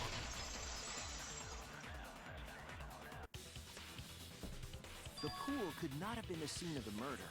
Ryoma was killed at nighttime. No swimming is allowed at nighttime, so a living person could not have gone in. A dead body is fine because it's just an object. But if a living person entered the pool, I think I might cry. Cry as loud as you want. I'll cry with you. We can spend the night together crying. In the morning after, I'll write goodbye on your mirror in lipstick before I quietly leave. Only after you leave do I realize how much you really mean to me. Why? Quit being so gloomy. This is the year of the Jets. Fuck the Patriots. I was wondering when I was going to get something like this from Monosuke. Anyway, Just because of the accent. We can conclude it's impossible for him to have drowned in the pool. Where was Ryoma killed if not pool? Is there other place where water can be stored?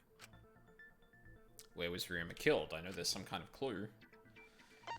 That would be the... this. This is it! The sink in his lab. The sink in Ryoma's lab. There were distinct scratch marks on it. Scratch marks on the sink? And I believe those scratches were caused by... the handcuffs. This is it! The handcuffs. They were scratched as well, correct? Oh yeah, sort of looked like they'd been scraped against something. There's also the fact that the handcuffs were from Ryoma's lab. The marks on the sink came from the handcuffs in the same room. I guess because it wasn't like something we could see in Himiko's lab, that it obviously wasn't from there. But like, I find it hard to believe that a magician's lab wouldn't have something like handcuffs, because that's like part of a lot of magic tricks. The size and shape of the scratches are consistent with the handcuffs, I'm sure. How did those handcuffs get from the lab to the water tank? Because Ryoma was wearing them, right? Yep. Yes, though they were only visible for a brief moment when Ryoma appeared in the tank.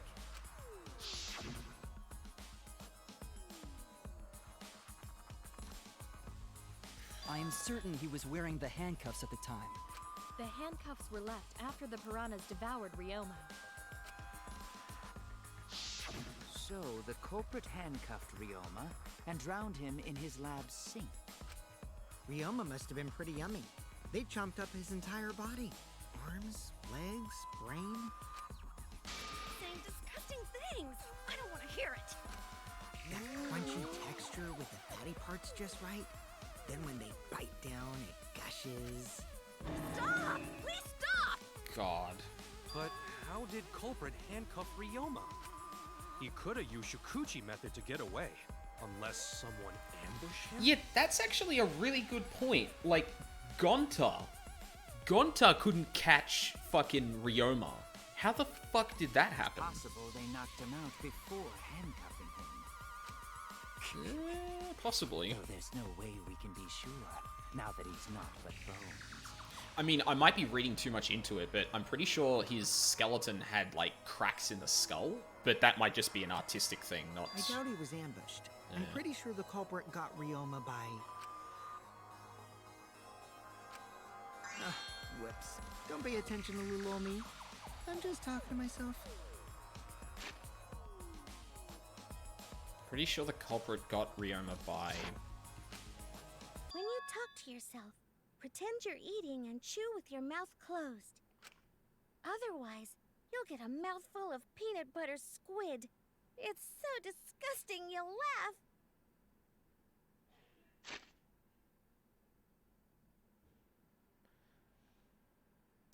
It's a really high bar, but I'm pretty sure that is the most nonsensical thing that has been said this game, barring maybe one or two exceptions. So we all agree Ryoma was drowned in the sink in his lab, right? And I feel that was meant to be a threat, but also, what? That sink could have held enough water to do it for sure. Alright, I'm calling it. The crime scene is Ryoma's fucking research lab. But how did the culprit carry his body to the gym from there? Isn't Ryoma's lab on the 3rd floor of the academy? It's actually not far at all. Although, perhaps it's more accurate to say there's a shortcut. Yeah, here we go. Is there a shortcut? What shortcut between Ryoma's lab and the gym did the culprit use? Window! There! The shortcut is the window in Ryoma's lab. The window? That's right. None of the windows in this school open. Except the one in Ryoma's lab. Mm-hmm. Well, I mean, there's also the one in the gym, so it's one of the only 2 windows in the school that opens. And on top of that, the window faced the pool. You could see the gym straight across. Do you think the culprit dropped Ryoma's body into the pool area from the lab window? Then they could have thrown the body into the piranha tank through the gym window. How's that? Mission complete! Your explanation contradicts some things we discussed earlier. The gym window was too high to reach from the pool side, even if one used the ladder. That's right! I apologize! I must go on a journey to reflect on this! We keep hitting dead ends, since we don't know how the body was thrown into the gym. Well, that didn't really give us any info about the crime. Didn't it? Not necessarily. We learned a lot of important information. Now that I'm sure the scene of the crime was Ryoma's lab, the case is becoming clearer. To determine how the body got from the crime scene to where it was found, I have to figure out how to get from the 3rd floor window to the gym. Alright then, I have to analyze the possible methods and find the most likely. Here it is. When you have to deduce how things are connected, Psyche Taxi will start up. The objective of this mode is to gather the letter cubes lying around to form the question. Use the A button to accelerate and the left stick to move left and right. By picking up letter cubes floating around, you can complete the question. Once you've completed the question, you head toward the escort that has the correct answer. If it's the right answer, they'll get in your car. If it's the wrong answer, something bad happens. Also, there will be other cars on the road. If you hit those, you will take focus energy damage. If it's getting dangerous, use RB to concentrate, stay calm, and avoid them. Please drive safely. Enjoy the ride. Please respond at your earliest convenience.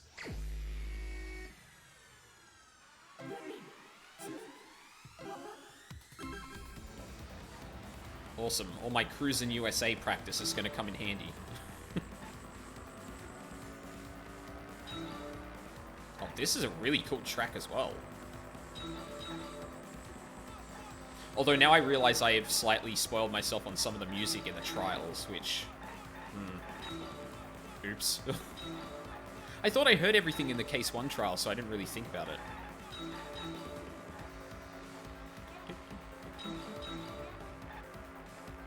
Body was brought from where?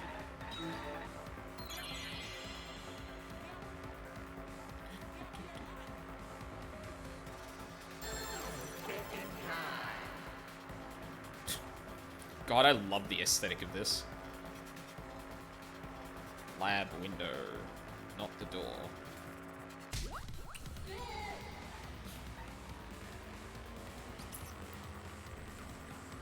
Next question. Wow, I really want to play Cruisin' USA again for some reason.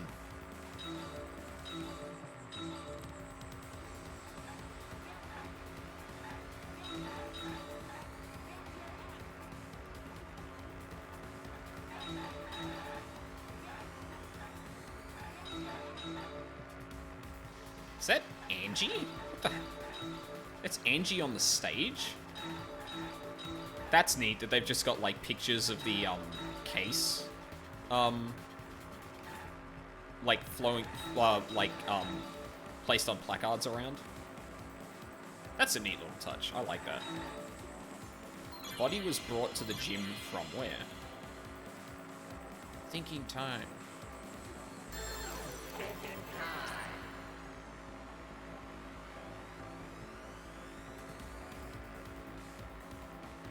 Gym window.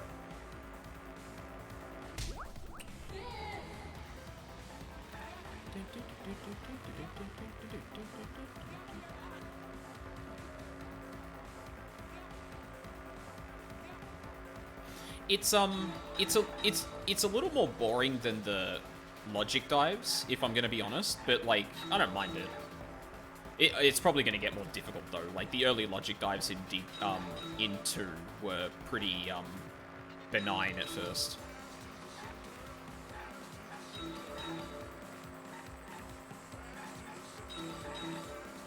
But, like, at the same time, this car doesn't really, like, handle that well, so I really wonder how they're gonna do, like, difficult, okay, that wasn't bad. I really wonder how difficult this is actually going to get.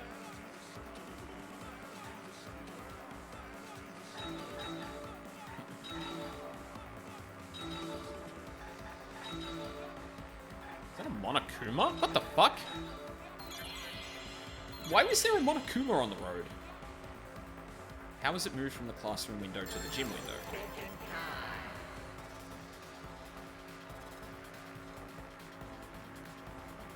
From window to window via the pool. It's from window to window. Can't be via the pool.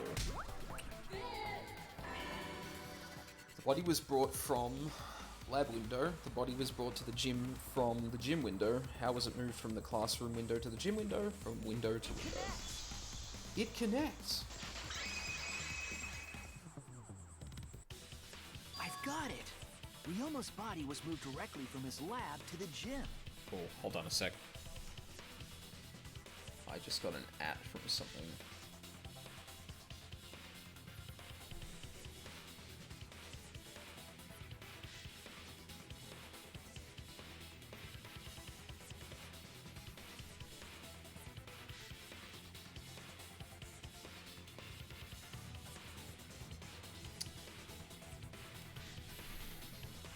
Okay, that's disappointing. Completely unrelated to anything I'm doing, so I'm not going to talk about it, but... God damn it. I've got it, Rio. Oh, I'm not focused. Directly? Don't tell me they threw the body from window to window. I mean, we're talking about a body. It's not like tossing a baseball, you know. No, I don't believe he was thrown. But perhaps another way. What do you mean another way? There's no other way to move it. The culprit must have used some kind of equipment. Huh? Equipment? With this equipment, they can connect the two windows and move the body to the gym. Equipment to connect the windows. I believe it was found near the body.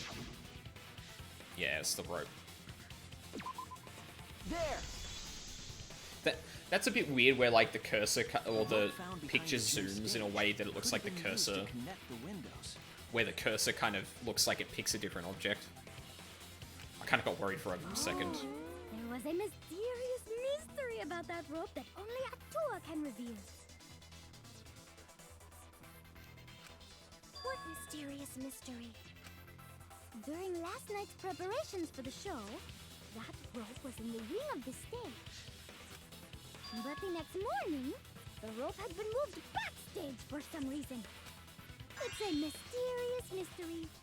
Only Atua knows the answer. So someone moved it. I mean, yep, so, that makes sense. During nighttime, someone used the rope, then threw it into the gym window? So they did use the rope. That's how they bridged the distance between both windows. Is the rope long enough to reach both windows? That's a good question. The rope is roughly 65 feet in length. As for the distance between the windows... According to the sign at the pool, the width of the pool is roughly 35 feet.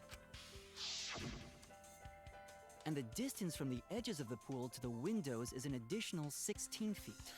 Oh, that's what that means. Okay, Altogether, I see. The sum total length from one window to the other is roughly 50 feet. And pool is only thing between research lab and gym windows. Right. You bet okay. it's long enough. That's what she said. Thank you, Miu. Wait, who said that? Even if the rope was long enough, wouldn't it be pretty hard to tie them to the windows? Both windows were too high to reach. It would be like tying a rope from one cliff to another. Actually, yeah, that's a good point. How would you go about doing that? If the windows were closer together, then they could toss the rope across. But they're not. No, Gonta think it would work. Just need one more rope. Another rope. There was only one though. Oh, then it impossible. Sorry. Oh my god, Gonta had a good idea. No, I'm sure there was another rope, or at least something that could be used as a rope. Yeah, it was the... Yeah. Tennis net cable. The tennis net cable from Ryoma's lab could serve as a rope. How long is it? About 50 feet or so. But how do they use it? Okay, so... Yes. Oh my god, an explanation from Gonta. Hell yeah. First, culprit hang rope outside of one window. Then, culprit move to other side and tie cable to other window. Then, after tying to each window, culprit tie rope and cable together. Okay. That how culprit make one rope that reach both windows. Right. That would also explain why that particular rope was on the gym side. Gonta. You're so knowledgeable. What a good boy. It's nothing. Gonta Oh used my ropes god, a he's lot when blushing moving too. parts. Aww. Even if they did connect the windows with a rope, they can't carry a body on just that. That's probably what the inflatable tube is for. Eureka! I got it! Uh-oh. Thomas Edison once said that genius is 1% inspiration and 99% perspiration. But in my case, it's 100% inspiration. You get it. Just tell us already. Thank you, Himiko. They handcuffed the body to the rope and slid it from one window to the other, like Tarzan. No. The body would reach the gym window, but it wouldn't land in the piranha tank. Stop making such dumbass comments and keep your smelly breath in your dirty mouth.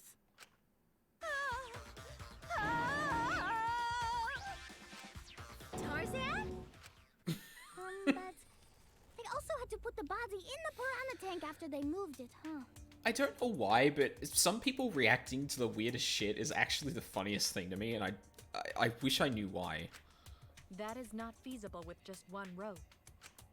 Maybe the rope wasn't the only equipment the culprit used. Yeah. Not just the rope. Well, anyway, it would have been pretty difficult to get that body in the piranha tank. Something's still stuck in my teeth. I already thought I picked it out, but... They wouldn't just throw it. The trick was a super crucial part of the culprit's plan.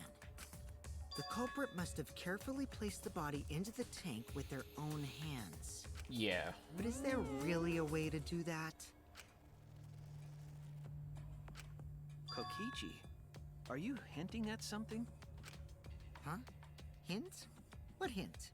Don't confuse me with your talk of hinting hints. I know I said he was shit-stirring before. I'm actually starting to think, like, he definitely isn't the culprit here. You're confusing me. You are definitely onto something. It's true that the culprit needed to place the body directly into the piranha tank. If the body were to fall, the culprit would not have been able to retrieve it. They would have only had one shot at it, no second chances. So obviously the culprit would have wanted to put the body in the tank carefully, meaning they would have wanted to get as close to the window as possible. The problem is, how did they get near it? All that we know right now is that there was a rope that connected the windows. Somehow the culprit used that to move the body, and somehow the culprit used that to move the body and were close to the window themselves.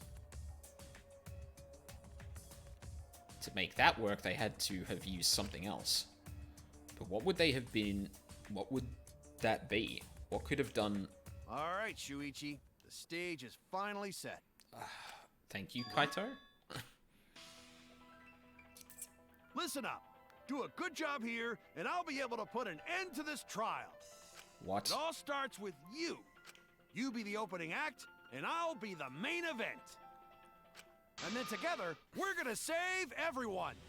Together? You got this. After all, you are my sidekick. I believe in you, so I'm gonna leave the rest to you. Like, Kaito is a really useful well of positivity, but like... Yeah. Why does he have to position himself so carefully as like, you're my sidekick, you're my sidekick, I'm the one doing the yeah. And obviously he's not doing that forceful, but like, yeah. Okay, I can do this. I will solve this mystery and show everyone the truth. This is the main event. Something was used with the rope to move the body between the windows. Think. Come on, think. Ah. What the fuck? What did the culprit fashion to move the body between...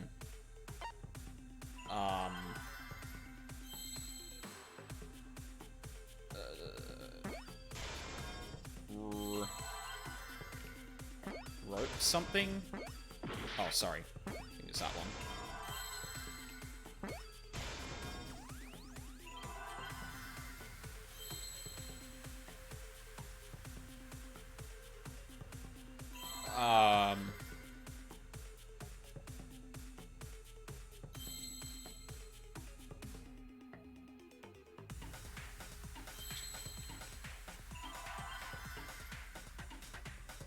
I'm... No. Fuck. No, where was the... Oh, there it is. Oh, rope way. Right, okay. Oh, I don't know why I didn't... Yeah. That's a really weird way to phrase that, though. That's it. The culprit used something like a ropeway to move the body. A ropeway, huh? Are you sure about that? Like, I guess that's a general term for what the inner tube probably was, but... Wow, you got drain damage or something? You need some kind of vessel to use on a ropeway, and we don't have that! Yes, we do. Culprit used it to move the body along the rope. Oh, okay. In scenes where you have to deduce an image, mine will begin. In this mode, the objective is to dig up the answer. At the beginning, the answer will be completely covered by pieces. Use the left stick to move the cursor and erase the pieces with the A button. Pieces will be erased when 2 or more of the same color connect. The adjacent pieces will then change color in the following order: white, pink, yellow, white. If you do it right, you can remove all the pieces from an object. The trick is to predict how the adjacent pieces will change. When all the pieces on top of an object are gone, you can select the object as the answer. If you select the wrong object, your influence gauge will take damage. If there's just one piece left, you can press the A button repeatedly to break it, but that will incur a time penalty, so don't button mash. Might sound complicated, but trust me, you'll get used to it as you play it. Thank you for your understanding. Okay. No.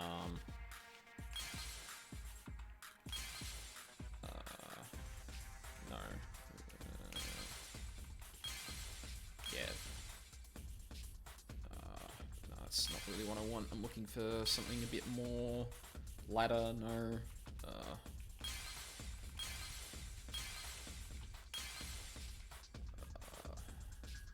Is it over here, maybe? Fuck, where is it? Oh, there it is. Huh? Oh, I guess I have to completely uncover it.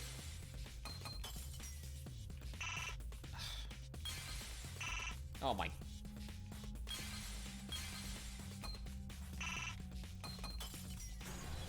There we go. I see it. That minigame's kind of neat. It definitely, The rubber inner tube we found floating in the pool. It's like a neat little kind of like Minesweeper-ish game where you have to kind of predict how like everything kind of impacts after you reveal stuff. But, yeah, I don't know. Like, the fact that you don't see anything to begin with is kind of, yeah. It's a bit hit or miss then. You could just hit a blank space and think, oh, nothing's there, and then, yeah. But that's the first time I played it, so who knows. Remember the inner tube we found in the pool with a rope on one side? Yeah, I did think it was odd that it had a The loop. rope was originally tied on both sides.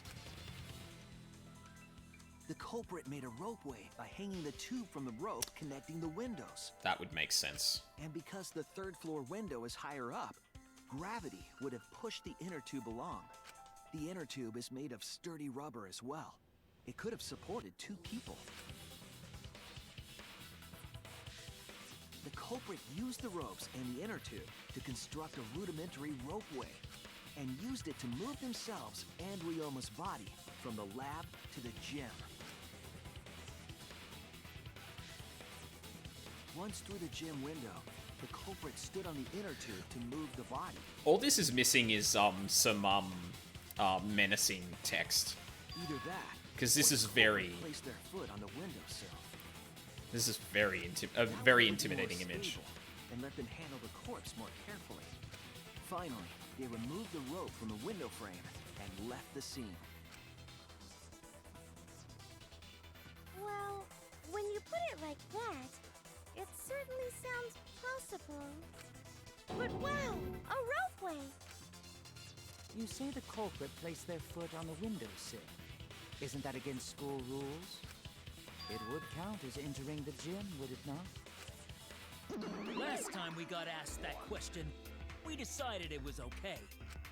Sticking your body through the window is an automatic out, but standing on the sill is... Wait, who asked you last time?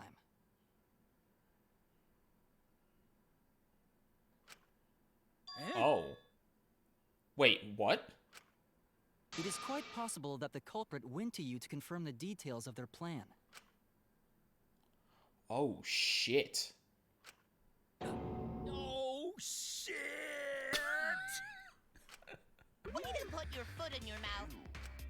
His Ah, shit. Monosuke just unhinged his jaw and swallowed his entire leg! Yeah, that's more accurate. Cut it out! I can't write this off as a joke if you two keep freaking out about it. Then your little slip-up is actually the truth! Pops?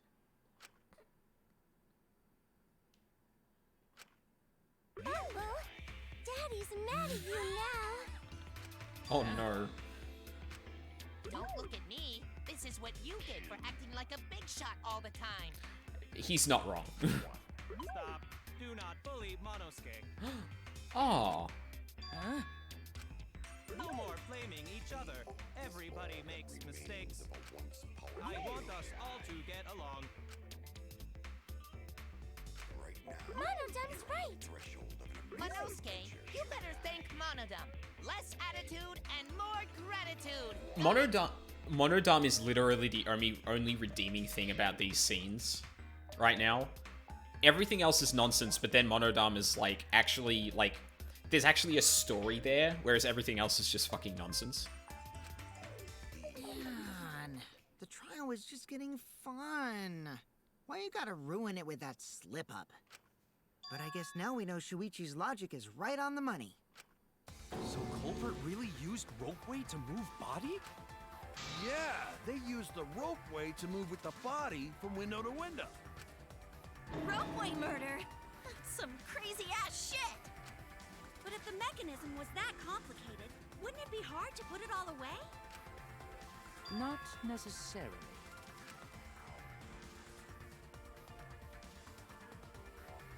All one must do is detach the rope from the window after using the ropeway. Yeah.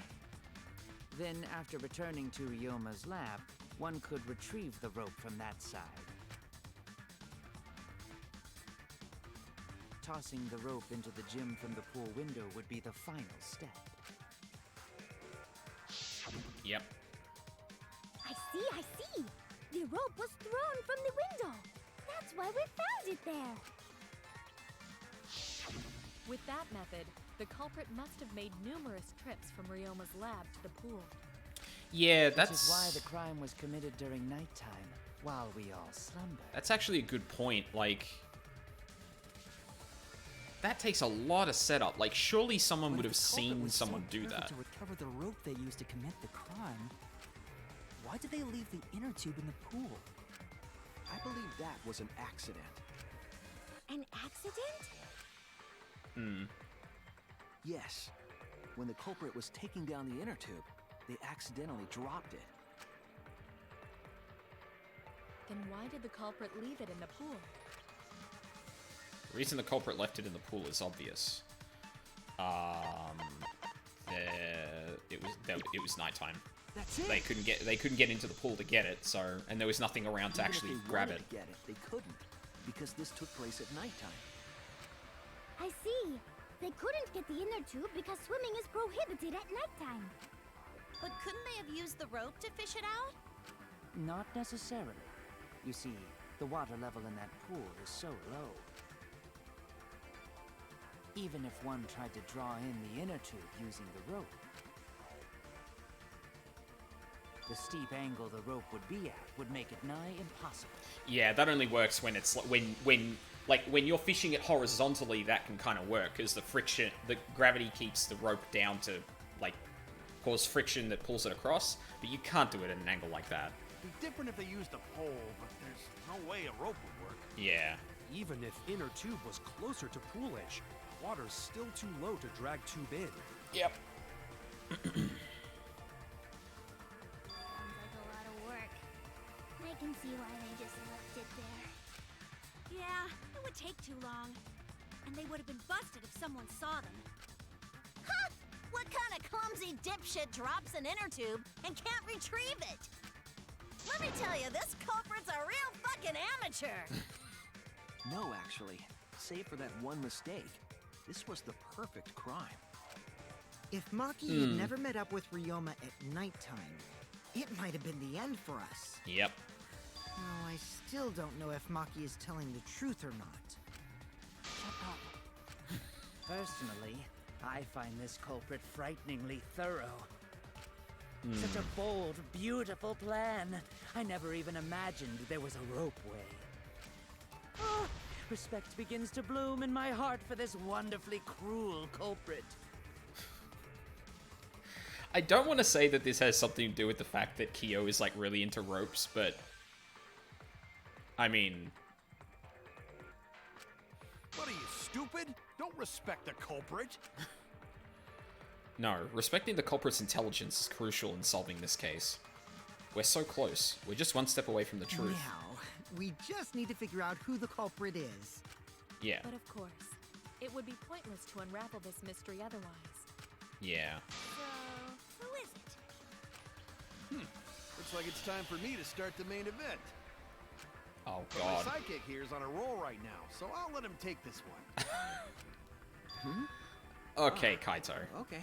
You're just pushing everything onto Shuichi because you don't know yourself. Thank you. Well, Shuichi, do you already know who the culprit is? I don't, honestly. I could have a good idea of who the culprit is.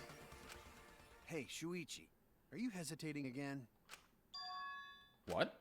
Come on, man, there's no need for that. Like I said, you're my sidekick.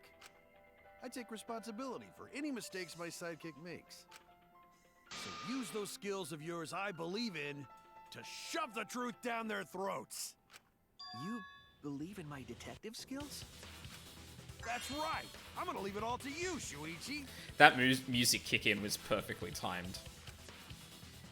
Yeah, I need to believe in my detective work. This whole setup would have had to been prepared in the gym well beforehand. Knowing that narrows down the list of suspects. Does it?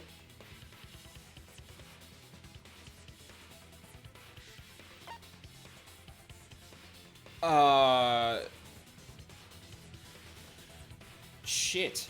I mean, yeah, the fact that this took a lot of setup. So there are a lot of people who are stationary in one place for a long time. Maki could have been moving around, but it's doubtful given that, like, my initial thing is Kokichi, because, like, A, I don't trust him, B, he was outside of the case, he was outside of, he was outside of the insect meet and greet for a while. Fuck it, I'll just go with him.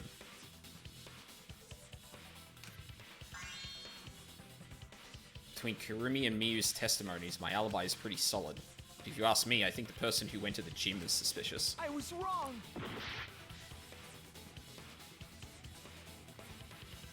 The person who went to the gym?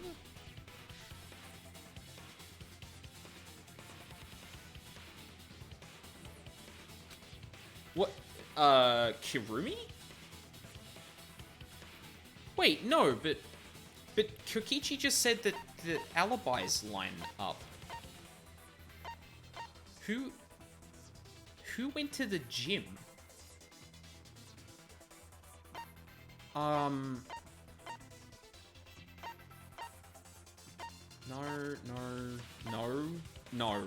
No. Maybe? No. That was in the morning. Is it Kirumi? It has to be you. Wait, what? No, hang on. One more thing I still have to confirm. But Kirumi is the prime suspect. Whoa. Didn't we establish that Kokichi has an alibi because Kirumi saw him?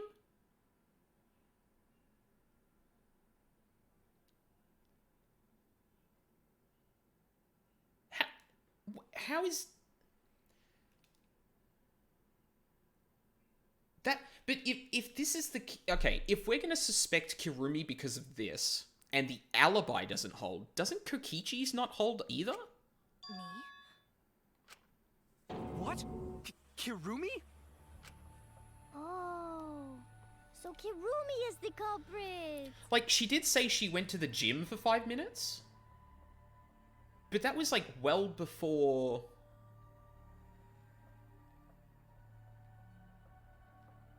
No. She was at the gym until 5 minutes. Oh, shit. That is not yet a certainty.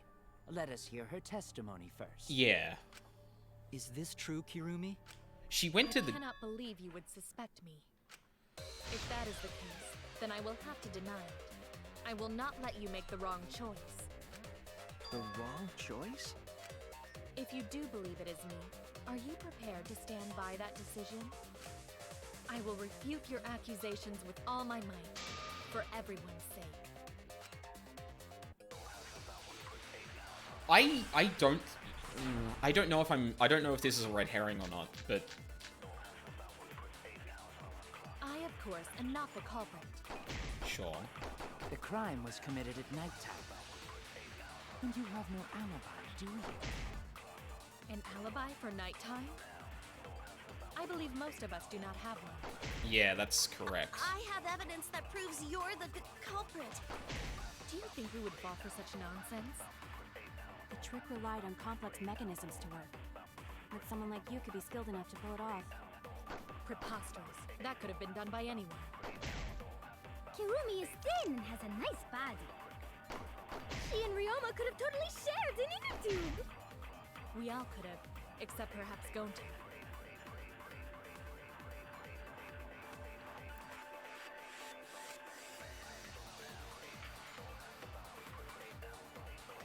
Fuck me, is it actually Kirumi?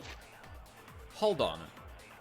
Shuichi, Kibo, Kyo, Tsumugi, and Tenko were forced to gather in the Ultimate Entomologist Lab from 8 PM to 11 PM for the insect meet and greet.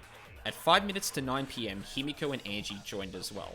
Kokichi was in the Ultimate Entomologist Lab until 9. He was with Kirumi from 9 PM to 10 PM. By 11 PM, he returned to the lab. Kirumi was in the gym a little before 9 PM with Himiko and Angie. From 9 PM to 10 PM, she was with Kokichi. She was in the gym alone for around 5 minutes. Mio was seen multiple times. Okay. Right. Yeah, that's what I thought. I guess the question is... is this alibi enough to say she didn't? She was left alone in the gym between 8:55 and 9 PM, at which point she ran into Kokichi.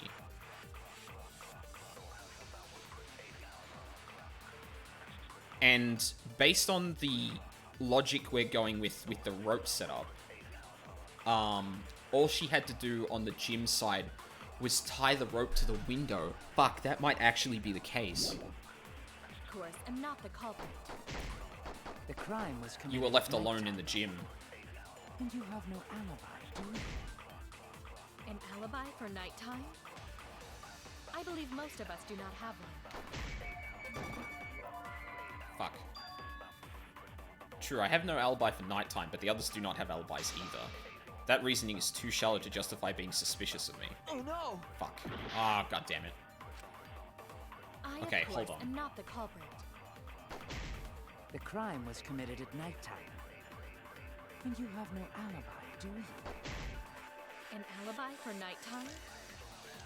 I believe most of us do not have one. I have evidence that proves you're the culprit.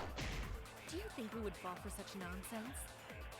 The trick relied on complex mechanisms to work.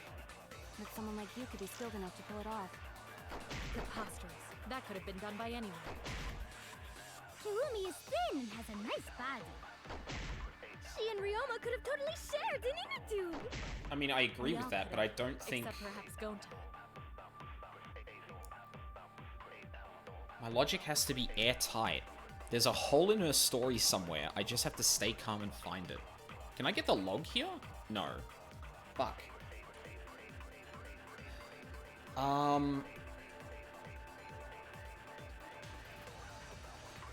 So there's a hole in her story here, but what is it?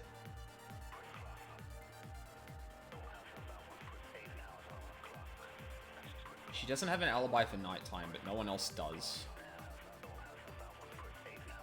Shit. I, of course, am not the culprit. The crime was committed at nighttime. And you have no alibi, do you? An alibi for nighttime?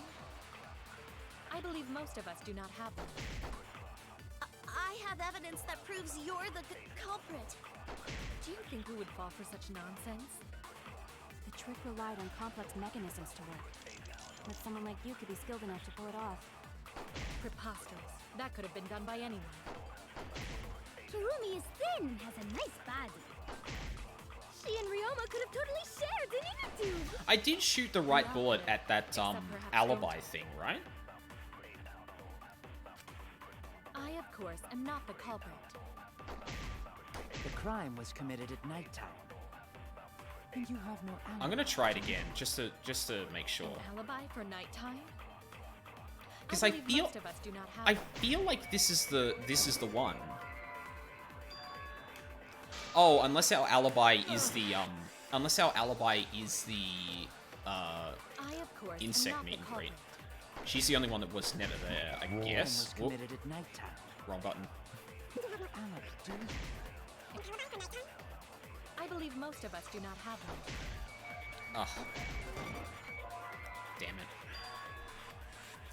True, I have no alibi for nighttime, but others do not have alibis either. That reasoning is too shallow to justify being suspicious. Fuck.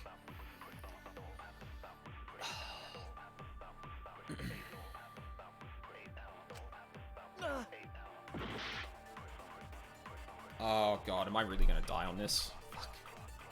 Okay, hold on. Yeah, this is the insect meet and greet stuff. But this has nothing to do with Kirumi. I don't know what the Monokuma file has to do with this. He was drowned.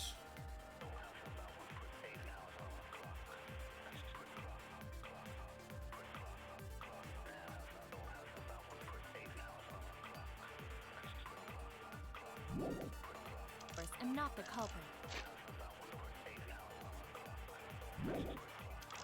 The crime was committed at nighttime. And you have no alibi, do you? Oh, preposterous. Anyone could have done that. Is alibis for yesterday? I believe most of us do not have one. I have evidence that proves you're the culprit. Yeah, okay, no, it's not an alibi. It's that no one else could have been running around during that time to do it. Preposterous. That could have been done by anyone. Oh god. Yeah, there it is. Okay. Yeah, so the logic is, well, first line and then I'll talk. No. The only person who could have prepared this murder is Kirumi. Yeah, like everyone besides Kokichi, I guess, was like really, really stationary the entire time. Fuck me. Well, the preparations in the gym in any case. Yeah. And why do you believe that? Before the culprit could put the body into the tank, several steps needed to be taken. Like tying the rope to the gym window and putting a partition in the piranha tank. That's right. Ryoma's body entered the gym from the window, but that required preparation. That could only have been done when Kirumi was by herself in the gym before nighttime. Oh, god damn it. But Kirumi was alone in the gym for only like 5 minutes. Not enough time for the whole murder, but enough time to set it up. Yeah, she needed to do two things. Tie the rope to the window and then put the glass in the piranha tank. Enough time to tie the rope on the window frame and put the pain in the piranha tank. This is my selfless devotion. Uh-oh. While I do understand where you are coming from, I assure you this is just a part of your petty imagination. An empty theory created from nihilism. Where is this coming from? Oh my god, she is the culprit. Okay, I have to... Fuck, I just realized something too. If it was solely the rope and partition, I suppose 5 minutes might be enough time. I accept that. However, the crux of your argument is not but a guess. You continue to force the facts to conform to your misguided narrative when you consider that the crux of your argument is faulty. Your entire case falls apart. What do you mean by crux of the argument? How is it just a guess? I am referring to the rope. Now, with that rope, it is possible to reach the gym window from the 3rd floor window. But there is no evidence to indicate this had happened. Oh, in other words, it is just yep. a guess. And then you add assumptions and hearsay to that guess. It is nothing more than deception. Fuck. It's not just a guess. I Yeah, am there's referring to evidence. the It's the Now, window with that frame. rope, it is possible to reach the gym window from the 3rd floor window. But there is no evidence to indicate this had happened. Oh, fuck, I missed it. Damn it. In other words, it is just I want to a hit that guess. V-spot. And then you add assumptions and hearsay to that guess. It is nothing more than deception. I am referring to the rope. Now, with that rope, it is possible to reach the gym window from the 3rd floor window. But there is no evidence to indicate this had happened. I'll cut through your words. No, there was. You should have noticed it too. The abrasions left on the window frames at the gym and the lab. Were those scratches from when the rope was tied to the window frame? Just tying the rope to the frame wouldn't cause so much damage. Yeah. The rope that was tied to the frames must have been weighed down significantly. Although I feel like you would actually have more damage on the, like, the frame itself and not, like, literally where it was tied. Unless it was the, tennis net one on the lab side. The frames didn't break, but they were left with distinct marks. Those scratches are proof that you used a rope to carry the body to the windowsill. Oh my god, it is Kirumi. So, the thing I realized, too, like, I even ended up pointing it out, and I was just like, I was really confused, because at one point during one part of the conversation, Kirumi took it in a completely different direction. Has she been, like... Has she been steering the conversation all the time? I thought it was Kokichi being the shit stirrer here, but... What's wrong? What's wrong? What's wrong? Hey, what's wrong? Hey, hey, hey, hey, hey! Is Kirumi quiet because that's what happened? Please answer us, Kirumi. Shuichi is doing this for your sake. If it is for my sake, then it would be much easier to forfeit. But I cannot allow that, because I must do this for everyone. I have a duty and a responsibility. I must serve everyone and protect them. So I refuse to surrender. They won't forgive me if I do. They? Whoa. Yeah, where is this coming from? Her response seems genuine. Because, like, I was about to say, like, is this some, like, warped as hell, like, I have to kill you all so you don't suffer sort of thing? But that doesn't look like that. Is she doing this for all our sakes? Am I wrong? Is Kirumi innocent? No, I'm wrong again. Hey, Kirumi, who exactly is this everyone you're talking about? Yeah, that's a good question. Kaito? I've just got a weird feeling about this. When you said everyone, felt like you weren't talking about us. It felt like you were talking about someone who isn't here. Someone who isn't here? Someone outside of the academy? Hey, do you think Kirumi saw her own motive video? Oh, fuck. Huh? The motive video? You saw your important someone in danger, so you committed murder, right? Is that true? Weren't they swapped though? How is that possible? I am so sorry for making such a mess. Because of that, I made all of you assume something unnecessary. Unnecessary? You saying I'm wrong? This everyone you're talking about? It is all of you, of course. Really? Do you swear to a tour? Yes, really. So please believe me, I am not the culprit. I do not care what becomes of me, but I will not allow any of you to die. Because I made a promise to Kaede. She wished for all of us to escape together. Okay. If this was anyone else that wasn't being accused of being the culprit, and she didn't do this didn't have such a desperate look on her face earlier, I would completely buy this. This doesn't seem genuine. I want to fulfill my duties as the ultimate maid. I wish to serve everyone.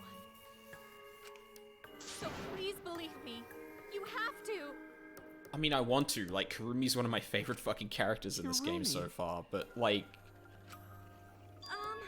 Are we totally sure Kirumi's the culprit?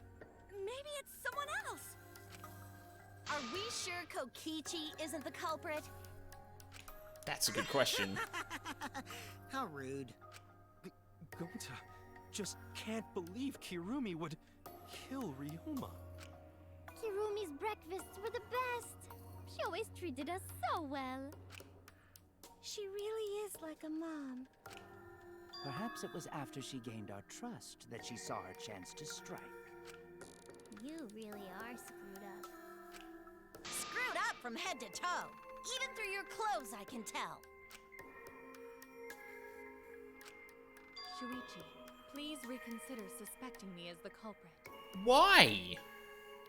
You only suspect me because I was at the gym during nighttime yesterday, correct? Okay, evidence, yes, thank you. But you cannot accuse me of being the culprit with that insufficient proof. It is still possible for Maki and Kaito to have gone to the gym. They do not have alibis. They could have pretended to help Himiko, but secretly prepared the murder. When you put it that way, it does seem possible. We can't accuse Kirumi just based on our alibis. Guys, maybe suspecting Kirumi is wrong. Yeah, maybe we should think it over one more time. I made a promise. As the ultimate detective, I made a promise to seek the truth. I made a promise to Kaede, so I'm not turning back now. They're scared. They're scared that they have to accuse one of their friends of murder. So it's up to me. I have to do it. I'll use my detective work to prove it. So you still believe I am the culprit? But there is no evidence to indicate that I am— No, there is. I have proof that you're the culprit. I realized it when we determined that the ropeway was used to move the body. If it was indeed Kirumi who moved the body with a makeshift ropeway, then the final clue falls into place. The final clue? The damning evidence that proves Kirumi is the culprit. Shuichi, won't you please tell me why you are so desperate to pin me as the culprit? Don't you want to protect everyone? I'm doing this because I want to protect everyone. Shuichi. Then you're wrong. Your deduction is all wrong. Your words aren't going to convince me now. Not when I know the truth. All you care about is your own reasoning. You don't even listen to others. That's absolute trash. Bet everyone's lives on a deduction made by a self-righteous brat. You can't save anyone! No more doubts. I'm confident I'm right.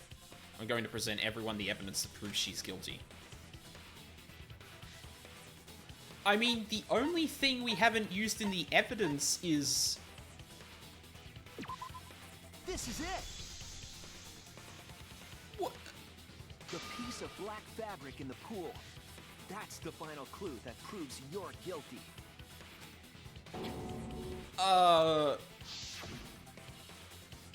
It's been bothering me for a while. I couldn't figure out what it was. I thought it was just trash at first, but I couldn't dismiss it entirely. Now that the class trial has come this far, I know for certain. It's an important piece of the puzzle. Because, like the inner tube, it's evidence the culprit couldn't dispose of. Yeah. What? Why not? Well, I mean, it was in the pool with the inner tube, like... Using the ropeway, you could slide the inner tube from the lab to the gym. But how would you control it? If it kept sliding and hit the window, Oh. the momentum would have thrown the body off. She wears black To prevent gloves. that from happening, the culprit needed some way to adjust the speed. For example, the culprit could have used their hands for friction. Okay. That Yeah, so may what? explain that. You're still wrong. Your logic is flawed. Kirumi, why are you becoming increasingly erratic? There is such absolute beauty in trying to fight against the truth. What truth? That black cloth is just trash. You can't prove I'm the culprit with just that. Like, it would make sense if Kirumi was the culprit. However, it doesn't follow that because it's black cloth that it is Kirumi, if that makes sense. No, it's not just trash. It's proof that you're the culprit. I'm not quite seeing the thing here. Finding out how that black fabric fits into this is the key to everything. I'll make it all clear now. Oh shit. You are incorrect. What is this truth? Okay, I got that first try. Wasn't quite sure what that was, but... You continue to confuse everyone.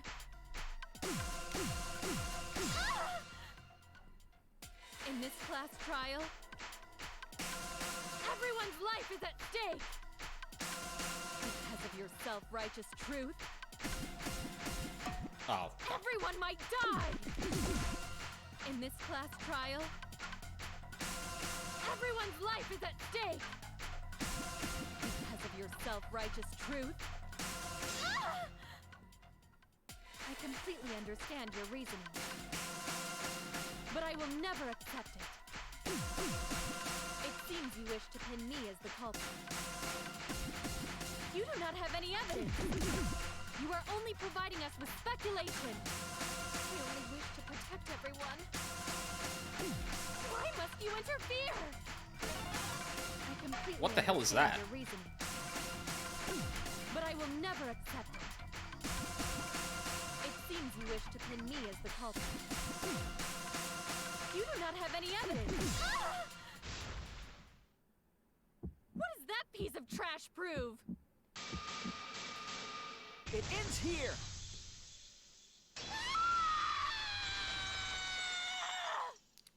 Wow, that was a shout. The piece of fabric came from Kirumi's black glove. How do you... Well, like I said, like, it follows that if it was Kirumi that it would have been black cloth, but just because it's black cloth doesn't mean that it's Kirumi. Kirumi's glove?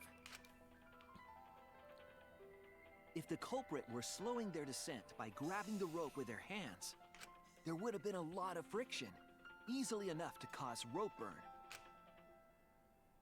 I mean, you wouldn't have wanted to do that with your bare culprit was hands. Smart. They weren't burned because they weren't barehanded. I really hate it when the when the game just preempts what I'm gonna say, or like, when you know what I mean. The culprit had gloves on. One got all torn up from the friction and It fell into pool? From what I remember, the only one who wears black gloves is Kirumi, right? Why gloves though? It could have been anything. The gloves on your hands now. I take it they're from your dorm? Like, a lot of people wear black, and it's not that hard to get a hold of something to cover your hands, I would assume. The extra uniforms in our rooms are made of the same material we're wearing now. Oh, here we go. We can test my theory by comparing the fabric scrap with your glove. Okay. You know what? That's gonna be pretty conclusive. And yeah, if she's not gonna want that to happen, then Well, Kirumi? yeah. Will you Oh allow us my to compare god. the black fabric we found in the pool Oh, with your not gloves? Kirumi. Fuck.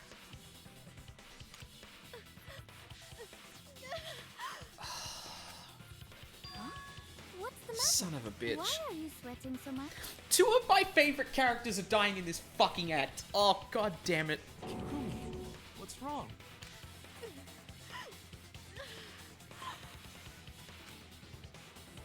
In the end, it's just like them. I'm scared of revealing the truth. Because it means that someone has to be sacrificed. But Kaede was scared too. She didn't let that stop her. She thought things through to the end. I faced the truth and doubted it, and kept thinking and kept going. This is where it led me, and I won't turn away from it. I will show you the truth.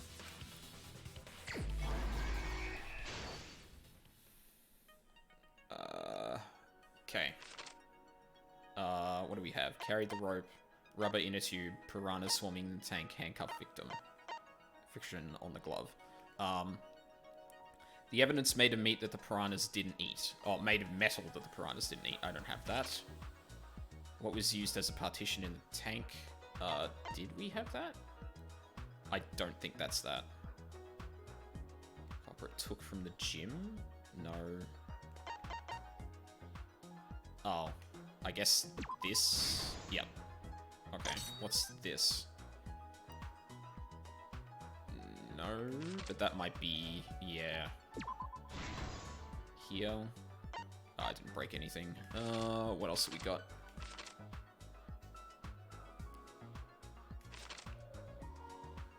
Before the murder, what was put on the victim's wrists? Do I have that? Yes, I do.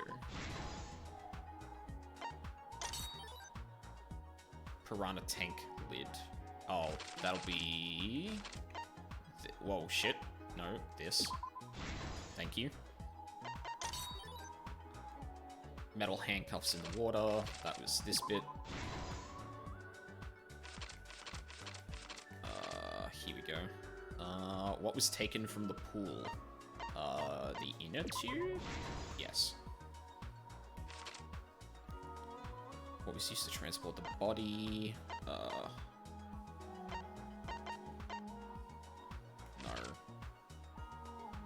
Hitting the brakes was tougher than expected. That's the friction on the glove.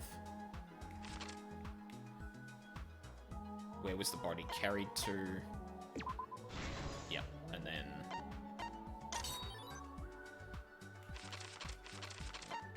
Shit. This is the truth of the case. Oh. The victim's body was found this morning during Himiko's underwater escape act.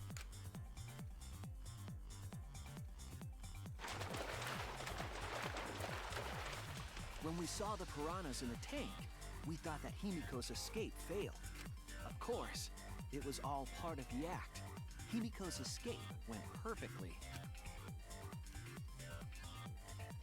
But when Angie opened the curtain in front of the tank, we saw Ryoma with piranhas swarming around him. God, this was such a good Before any plan. of us could react, the piranhas devoured Ryoma's body. And all that was left were his bones and the handcuffs he was wearing. That horrifying sight was the finishing touch on the culprit's own twisted magic trick.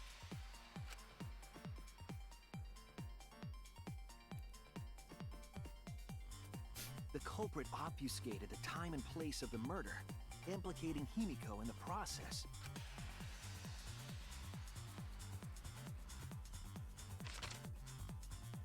In truth, the crime began last night, around 8:55 p.m. While preparing for the show in the gym, the culprit had a chance to be alone.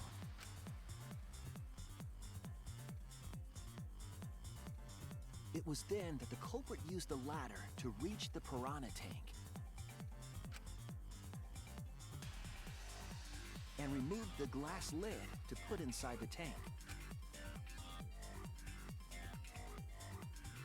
They used it as a partition to force the piranhas to one side of the tank.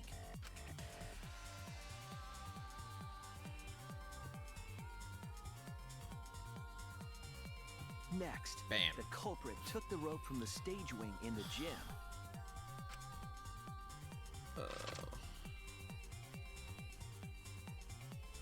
And There's the used menacing ladder text. Once more, this time to climb up to the gym's window.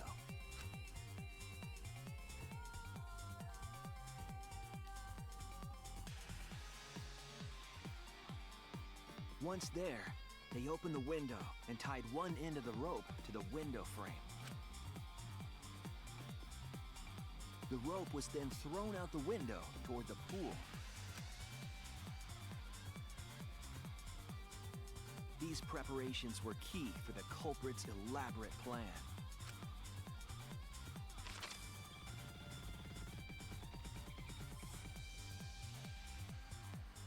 At nighttime, past midnight, the culprit asked Ryoma to meet at his lab.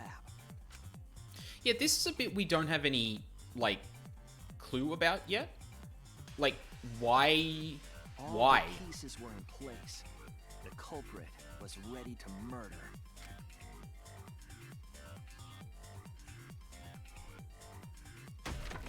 First, the culprit knocked Ryoma out, probably striking him from behind. I feel like this is a really important part of the case we never touched.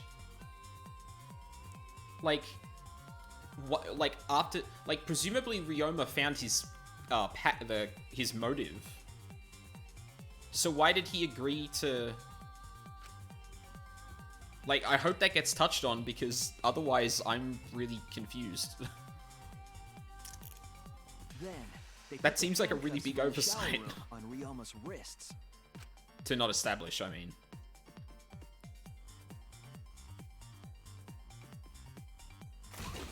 And shoved his head into the sink filled with water.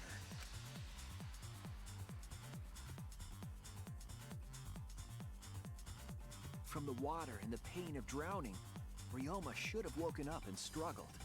The culprit anticipated his resistance, which is why Ryoma was handcuffed.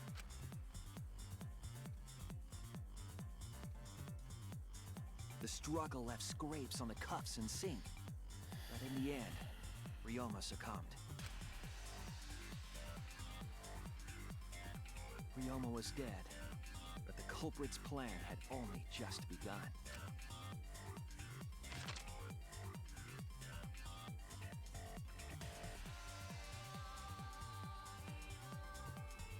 They removed the cable from the tennis net and hung it from the window facing the pool. And then, at the pool, they connected the wire and the rope from the gym window. They returned to the lab after picking up one last thing.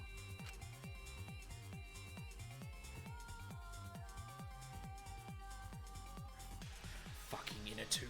The rubber inner tube that was in the pool's tool shed. Once back in the lab, the culprit pulled the cable, bringing up the rope.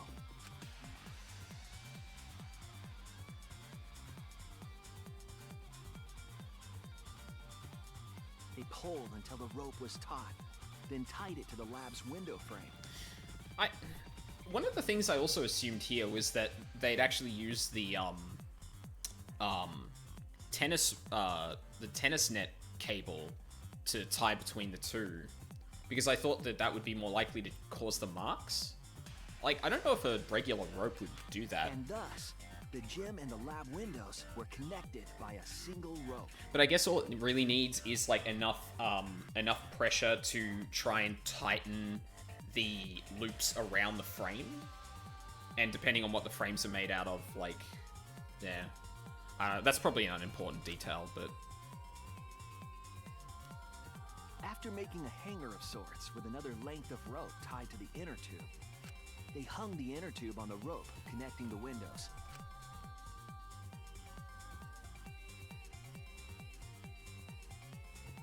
That's how the culprit created the ropeway that was used to move the body. An impressive premeditated murder, but the culprit made two crucial mistakes. The culprit got on the inner tube with Ryoma's body and slid toward the gym. With the height difference between the windows, they would have built up quite some speed. What a sound effect. To avoid crashing through the window, the culprit used a brake. Really need to... I don't think I have it here. They used their own hand to grip the rope and slow down. That would have caused significant rope burn had the culprit not been wearing gloves.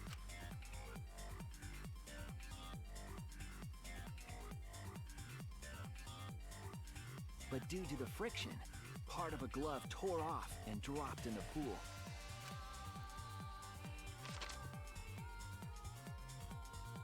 Regardless, the culprit reached the window and put Ryoma's body into the piranha tank. The glass pane not only kept the piranhas and the bodies separated, it also kept the piranhas so close together, they concealed the body. After that, all the culprit had to do was untie the rope and the inner tube. But that's when they made their second mistake.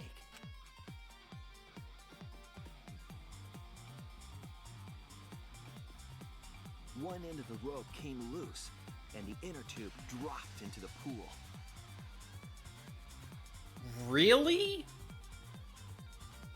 It just came loose?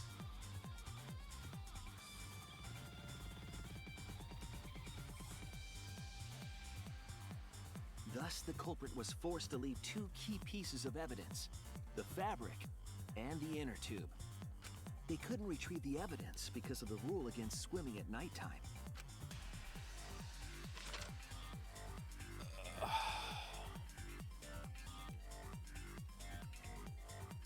that's the whole story. Am I wrong, Kirumi Tojo? The ultimate maid? I mean, I'm not gonna say... Oh, hey, Pancakes, how's it going? I'm not gonna say that it's unrealistic for someone to make a mistake in this scenario, or that something that the culprit can't anticipate happens. However, that feels really weak. Like, that's the reason the inner tube was in there. It just happened to come loose. I guess it did look like that in the pool, but like, I don't know. I'm not a fan of that explanation, to be honest. Everything else about that crime is like, or everything else about this murder is amazing. But that bit is just like... Do you have any objections? Honestly, I would have been fine with... They got the inner tube out. Kokichi goes into that storage room, sees that the inner tube has, like, deflated, but it's wet. And then it's like, huh, why was that the case? The inner tube was deflated, like, it wasn't used, right? But it was also wet. Like, what's the explanation there? I would have loved that instead of just this, oh, the rope came untied. Oops. Like, I don't know. This is very, very unfortunate, Shuichi. My pride as a maid demands that I fulfill every request that I receive. But to end like this... Does that mean you admit it? Kirumi. Why use your own gloves, though? The warehouse should have had plenty. There weren't any. Obviously, she would have used them if they were available. Yeah, I guess that's true. Jeez. Like, Monokuma provided everything but the gloves. That's pretty sadistic. But thanks to him, at least the game became way more interesting. It's decided. Because, like, I'm okay with the... Yeah, no kidding. Yeah. Like, the fabric coming off, that is something that's actually just unforeseen, right? Like, oh, I'm using my gloves, I don't have anything else, I'm not going to give myself rope burn, that would be too much evidence, right? So you use the gloves, shit, part of it burnt off and fell into the pool. Can't get that. Cool, I get that. But the inner tube thing is, like, real weak. And the weird thing is that we even did look in the storage room, saw that there was, like, an inflatable, like, an air pump in there. And this didn't come up at all. Like, that was actually a perfect opportunity. Just put the inner tube into that room. Suddenly it becomes a bullet, and it's like, okay, well, we know that someone crossed it because the fabric's in the pool. But how? Like, there wasn't anything that could have done that. It's like, well, actually, the inner tube was wet. It's like, well, but it was deflated. There's a pump there. You can use that to inflate it. So you can actually use that as... Yeah, I don't know. That seems like a really silly oversight, in my opinion, but... This case was decided the moment someone, who shall not be named, opened their big mouth. But we don't know that. Maybe the real culprit is someone nobody expects. That is right. No need to worry. Oh, Monodem, you're like a mommy taking care of her sick child. I just realized the things in their mouths are pacifiers. All right, let's go! I don't know why that took me so long to put together. The I've been staring at this game for like 20 hours. And the spotless finally face off! It's voting time!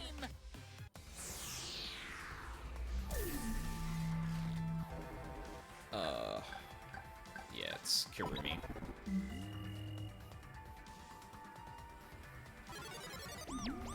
I hate this. Now then, Better late than never. the voting is finished. Let's see the result.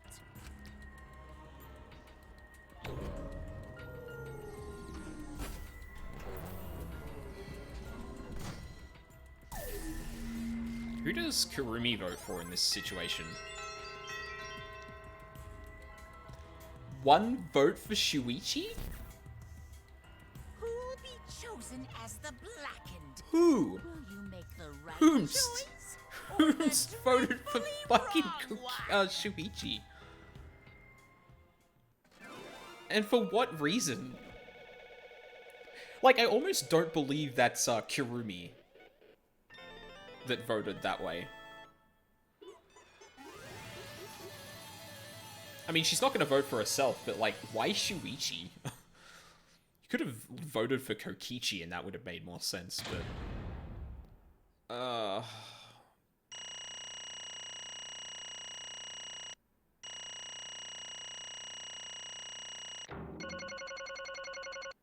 Nice.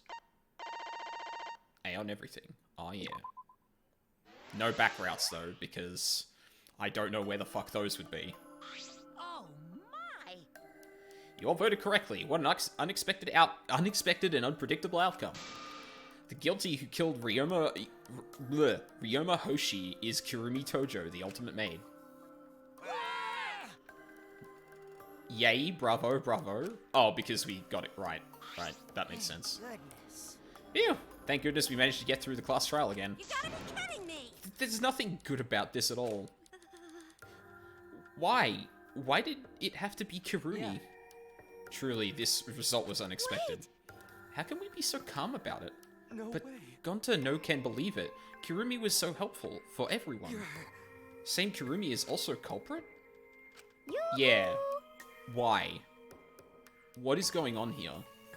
Hey, how long have you been lying to us? Truth Is that why you took such good care of us, so you could deceive everyone? You mean she's not my mom? She was never your fucking mom. Damn it. Hey, Kirumi, tell me, why? You were always thinking about everyone around you. How could you kill someone? Human beings have always been selfish, self-centered creatures. That's why I hate humans.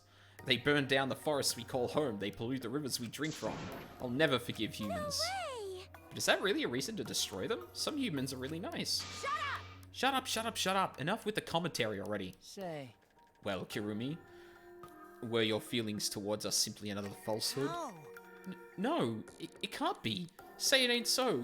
That was just another lie too. No. I don't think so. I still believe Kirumi cares about us. What? And how would you know? I can't say for certain, but I can sense that this trial has been agonizing for her. You can't say for certain, hmm? That is what a detective would say.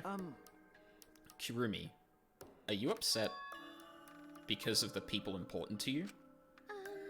You mean, like from the motive video? So Kirumi watched hers after all?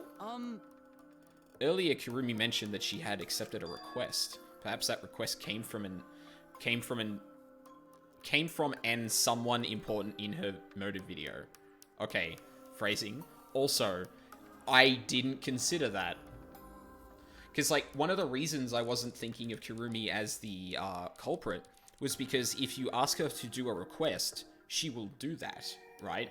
I assumed that would make it such that she wouldn't actually, like, not do the thing you asked her. So when, Kokichi, for example, said, play tag with me, she was distracted for that time. She had an alibi for that. Fuck, I didn't even consider that. What's wrong? Shit. Do you have nothing to say for yourself? I do not agree. No, that's not it. I'm just lost. Because if I tell you why I did it, you will regret what you've just done. Regret? Damn. Spit it out already, otherwise we can't accept this outcome. Please, Kirumi, tell us. I care about you a lot, and I know the others care about you too, so please. Understood. Very well then. If you're also desperate to know, I shall take that request. I will consider this a final request and tell you everything. Well, you know. No more lies then. You better just tell us the truth, please and thank you. Yes, Yes, I understand. that is correct. Your reasoning was exactly right. The reason I murdered Ryoma was because of what I saw in my motive video. As I thought, you did indeed watch your video. Does that mean someone broke the agreement and traded you your motive video? Alright, fess up. Which one of you did it? Close your eyes and raise your hand if it was you. What are you saying? Why would the one raising their hand need to close their eyes? May I? That won't be necessary. I did not trade my motive video with anyone. If you didn't trade with anyone, how did you see your motive video? Hey! Perhaps Kirumi received her own motive video? Huh? You mean she had her own motive video from the start? Yes. No one had my motive video but me, the video's intended recipient. How the fuck did that happen? Doesn't that mean that someone... Oh, no, not... Well, okay. So if I'm following the game's logic that there had to be a one-to-one trade with people, doesn't that mean that someone else had their own motive video?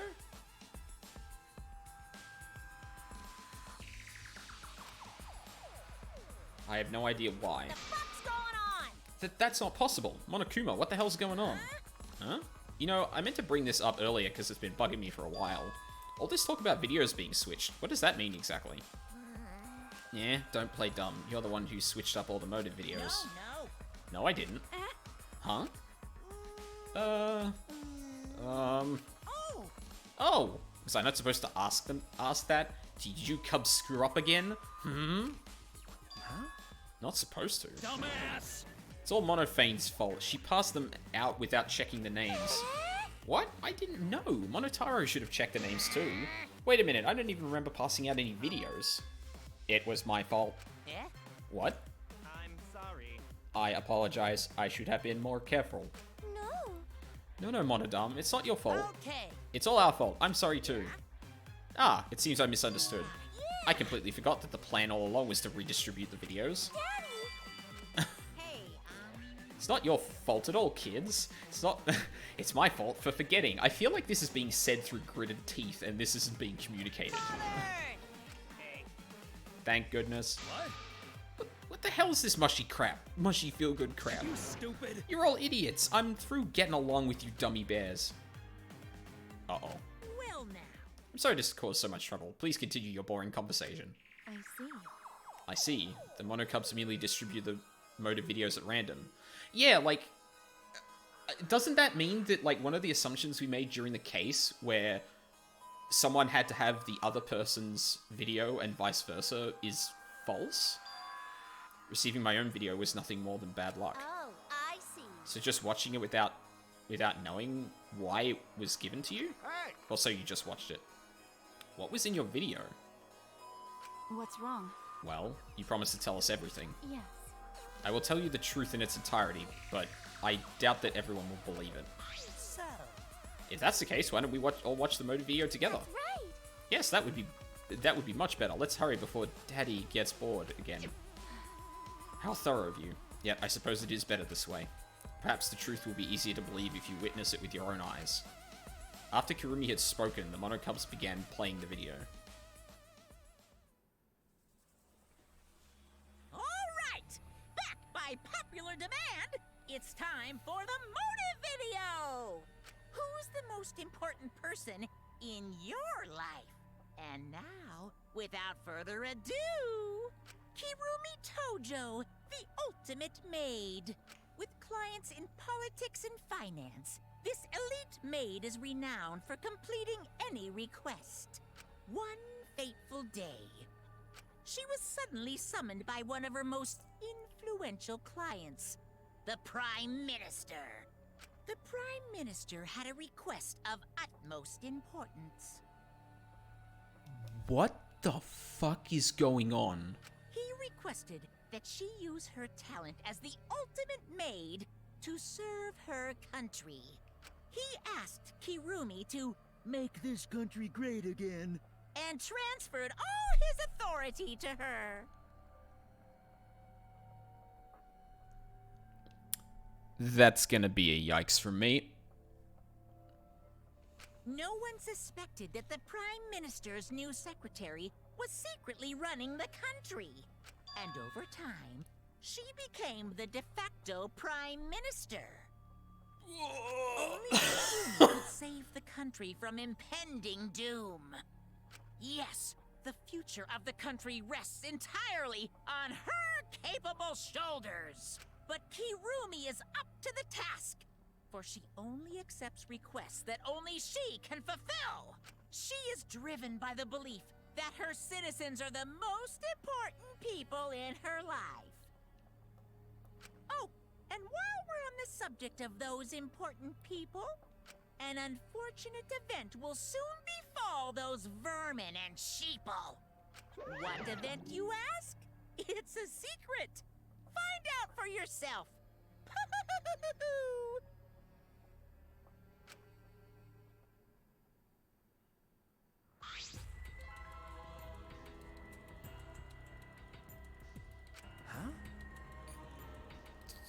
My sentiment exactly. What? What the hell? The Prime Minister? Yes.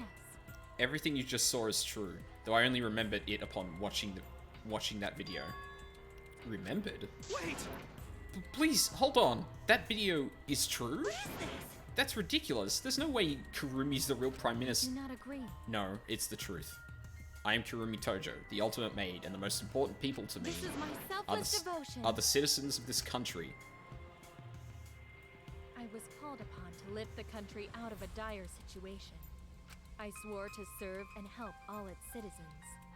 As the ultimate maid, I have advised politicians many times in the past, but he wanted me to prioritize saving the country from an unprecedented crisis. I fully accepted this request. As a maid, it is a great honor to serve the nation itself. What in the fuck? You're literally confusing the shit out of me, because this makes no sense and I gotta take a dump. I see. I see. So Kurumi was the real Prime Minister running the country behind the scenes. How can you seriously believe that a high schooler could be Prime Minister? You really don't get it. I don't think it's odd that an ultimate level talent could be that powerful. I mean, Keyboy's talent lets him pretend to be human even though he's a heartless robot. How rude! I'm not pretending, I'm still learning. I see. I see. Well, good luck, I guess? Incredible. I was aware of Kurumi's impressive talents, but Prime Minister? What? Then Kurumi really is Prime Minister? She hold burden of the country's future? Actually. The motive video aside, Kurumi doesn't seem like she'd lie about something like that. Yoo-hoo! I get that Kurumi is really important, but what was this what was that unprecedented crisis? I don't know, actually. Why can't I remember? With our memories lost. Wait, isn't this just like the Ultimate Hunt? That is correct. Perhaps it is connected to the Ultimate Hunt. Huh?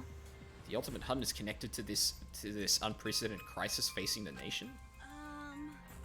If that's true, how are they connected? What is this Ultimate Hunt anyway? I do not know. I do not know what is happening to the nation while I am here inside the End Wall. That is why I needed to know.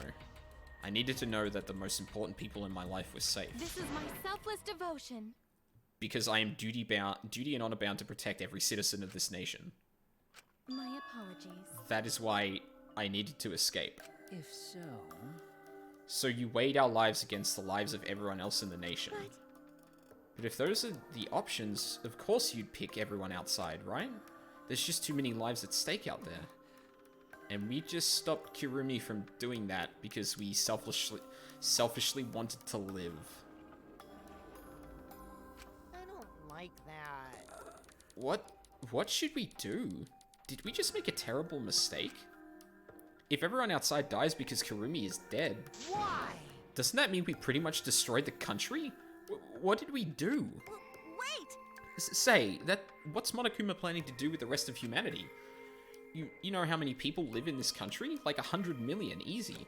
Always messing around. No matter how powerful the mastermind is, there's no way they could really... Bears do not lie. Bears do not lie. Hey, I am the ruler of this world. Nothing is beyond my power. Huh? Nothing is beyond your power? What kind of arrogant, ridiculous... 100%. That is 100% a lie. It is impossible that he could bring disaster to a country. What are you trying to pull? What's so funny? 'Cause You guys act like you can't believe it, but you're all terrified anyway. If you can't believe it, then you're terrified for no reason. Why do humans lie? Why are humans the only animal that tells lies? I mean, it's not quite true, but I mean, like, there are a lot of animals that like camouflage themselves and pretend to be other animals and shit like that. Like, I get what it's going for, but cut it out. This is serious. How long are you going to keep talking about Kurumi? Let's talk about Ryoma. It would be a shame to completely neglect him. Yeah, that's a good point. That's right. We know your motive to kill, but why did you kill Ryoma specifically? Because he was easy to kill. Huh? Easy to kill? Weird. Ryoma not that weak. When he used Shikuchi method, even Gonta could catch. I do not agree. His physical strength was irrelevant when he did not have a reason to live. Do you agree? Oh no, did his motive video, like... Without that, he became the weakest among us. What? I took advantage of his weakness and killed him. What do you mean? I told him I had urgent matters to discuss and to meet him in the research lab on the 3rd floor. There, I revealed my motive video, and afterward I told him, That is correct. I am responsible for the life of every citizen of this nation, so I must escape this place. He then responded, Got it. So you got a reason to survive. That's the complete opposite of me. That's good. If you've got something to live for, it means your life has value. After he said that, he told me he would clean up the tennis balls lying around. And then, he turned his back toward me. Oh my god, he gave himself up? At that moment, my determination solidified. A person like him would have noticed my bloodthirst emanating. He already knew. He forfeited his life right then and there. That is correct. What the fuck? That is when I decided I must sacrifice his life for my nation and my people. Then Ryoma knew he was going to be killed? But... Wait a minute, it's Maki's fault that Ryoma decided he didn't want to live anymore. What? Because... Ryoma only gave up on life after you showed him his motive video. Well, since you didn't watch his motive video, I guess you had no way of knowing. What are you talking about? What's your point? Wait a minute, you're talking as if Ryoma saw that motive video. Didn't you just say that he only checked the name and didn't watch the video? Huh? Did I say that? What are you getting at? Well, you know... probably shouldn't say anything, but someone has to step up and speak for poor Ryoma. I told you. Again, what's your point? That he gave up on life because I showed him his motive video? I'll get to that in a sec, but why do you think Ryoma wanted to see his motive video? Because he was looking for a reason to live. Isn't that right, Maki? Why? How do you know that? What? Swap motive videos? Didn't we agree not to show them to each other? Yeah.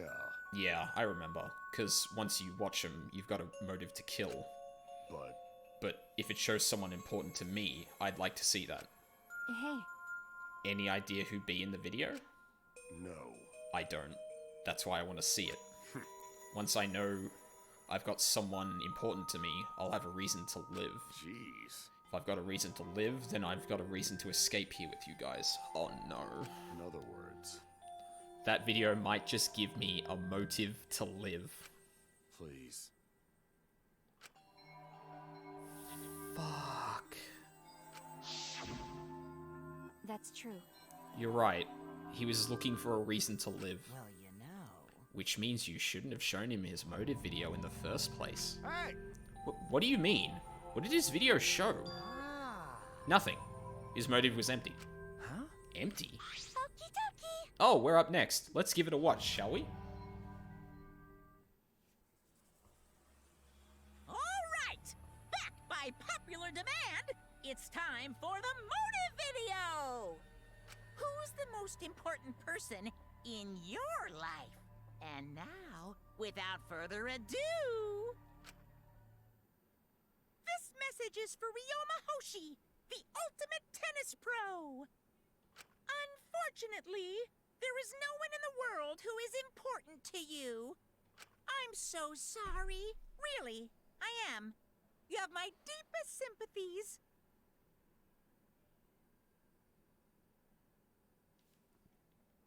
Sorry. Sorry.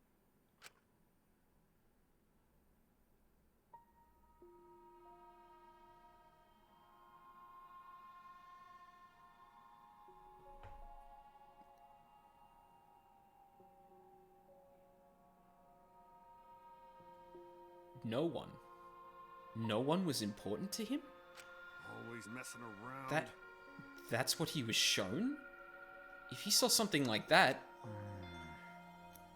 He had none to care for, and none who cared for him. He found no motive to live. Because of that, he chose to let Kirumi claim his life. I see. So, that's why. He must have just watched that video before I summoned to meet. That might be the single most depressing thing this series has ever done with one singular character's, like, not backstory, but, like, motivation.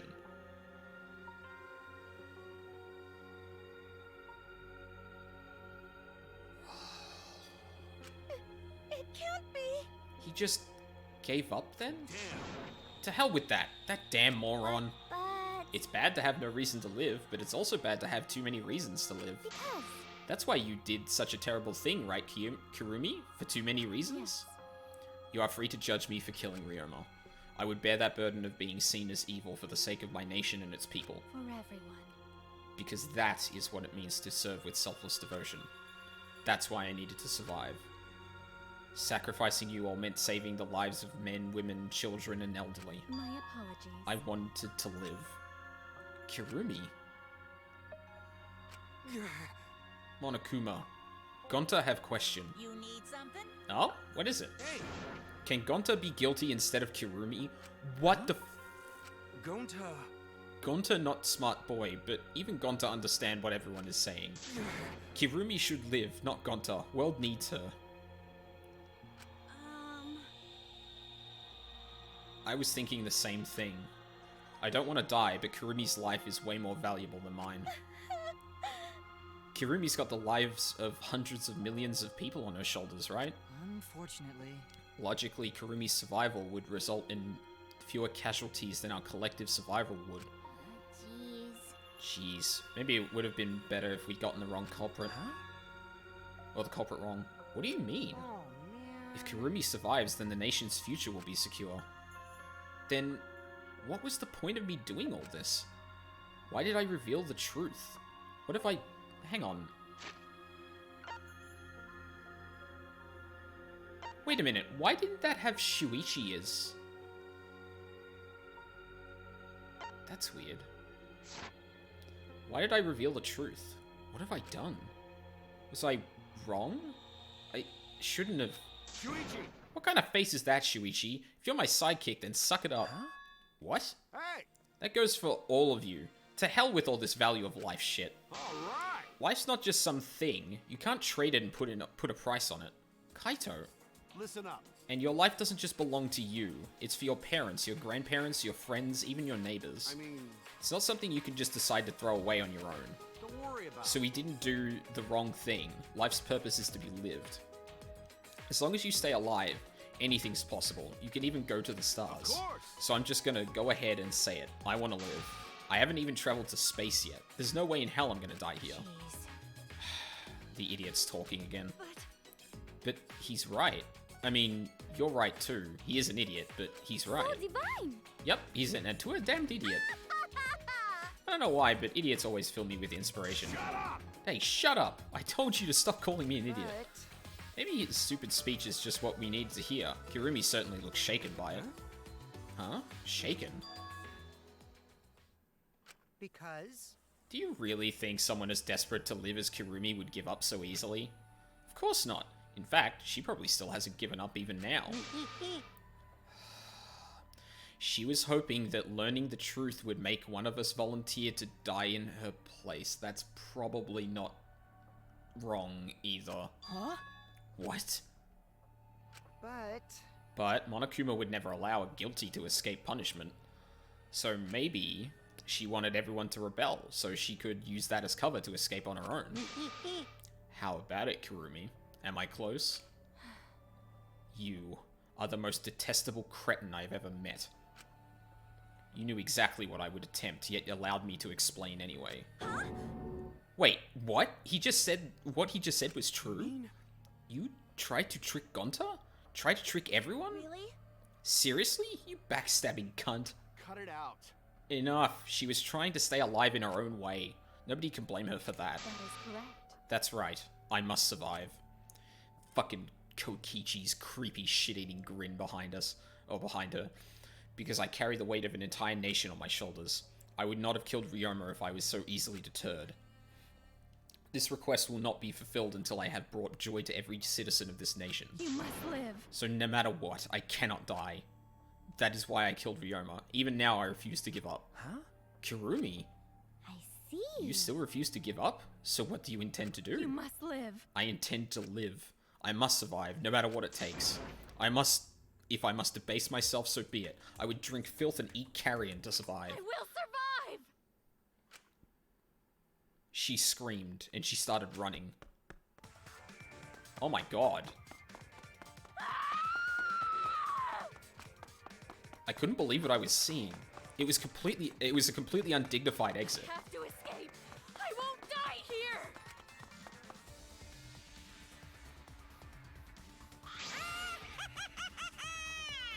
There's no way I'm letting you out of here. God. Kira Buckland fucking killed that. It was ugly and raw and feral. She just ran as fast as she could. I heard my voice call out. Run! Run! Run, Kirumi! Please run! Hurry! Damn. Why does everyone have an appropriate voice except for fucking Kaito? Hey, Like I said, I'm not letting you leave. Run! I will live. I refuse to die in a hellhole like this.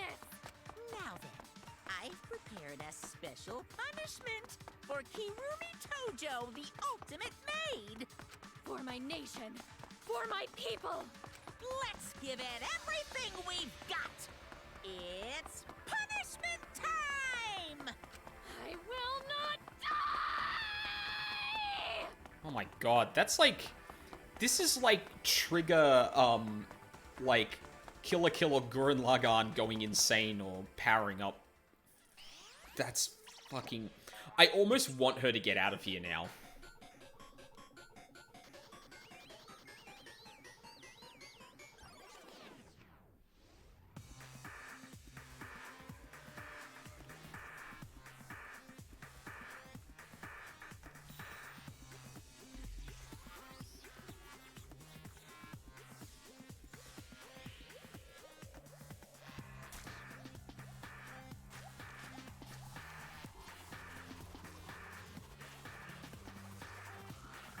Oh my god.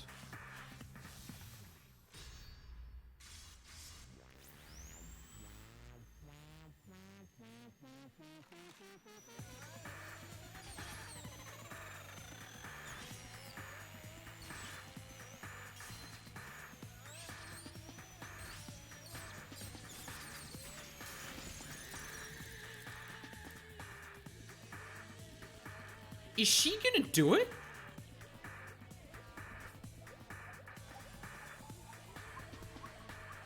Wait, what? Oh, it's gonna snap. Oh.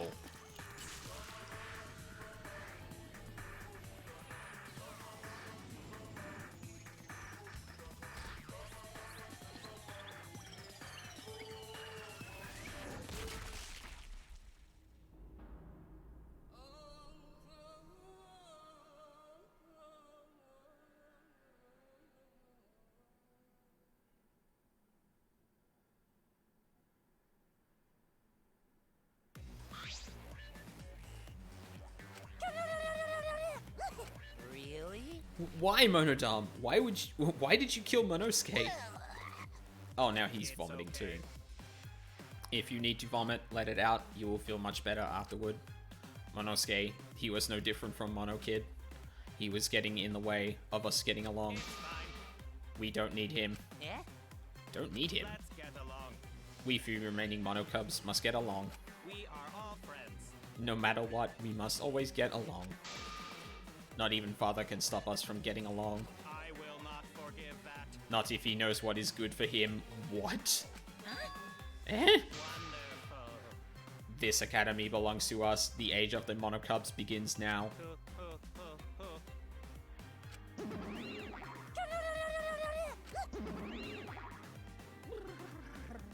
How dare you take that rebellious tone with me, young man?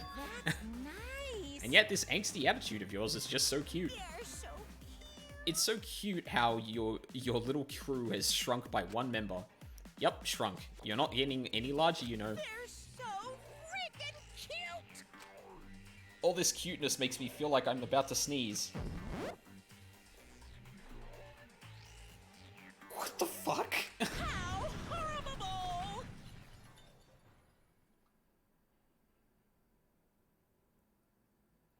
What? What? Who you calling an ugly? Miyu, come on. Stop it! It doesn't matter. Now's not the time for that. Kirumi. I don't like that. I can't take this anymore. Even Kirumi was killed so brutally. Keep whining.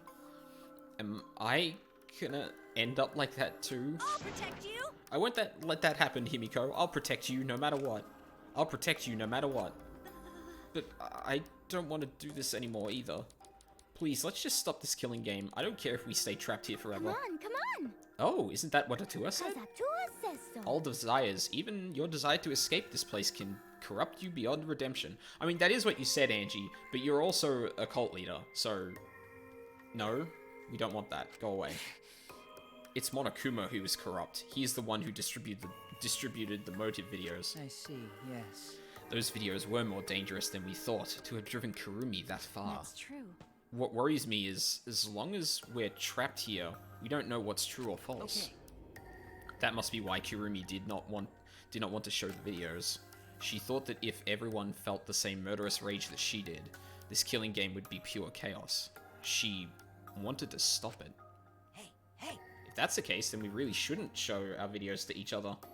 Of course. That was our consensus from the beginning, not including you, of course. However... I had assumed Kokichi would try to show us our videos too, to get under our skin. But that did not come to pass. What, I wonder, were his intentions? Huh? I never do anything like that. I'm still thinking about what Kirumi said. What Kirumi said?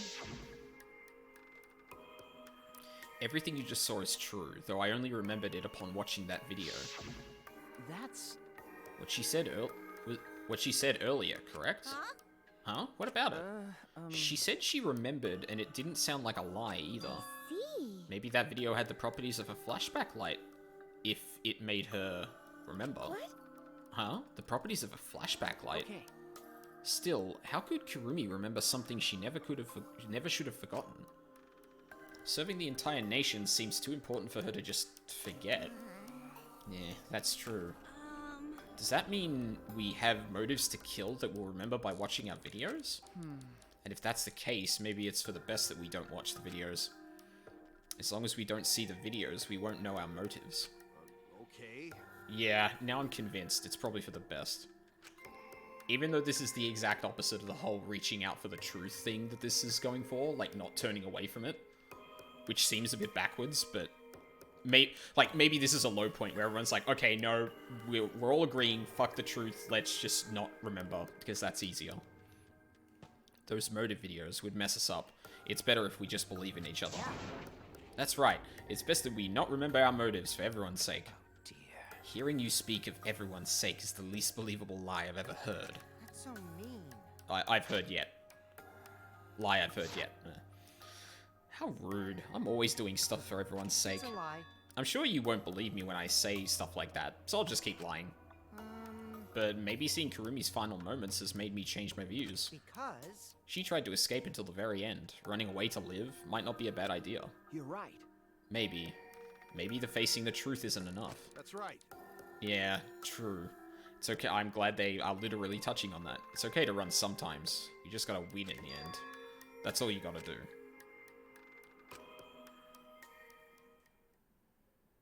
And with that, the second class trial ended for us.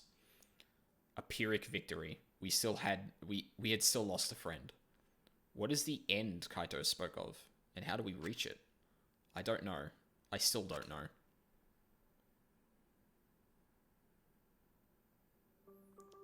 When we returned from the courtroom, the area was already blanketed in darkness.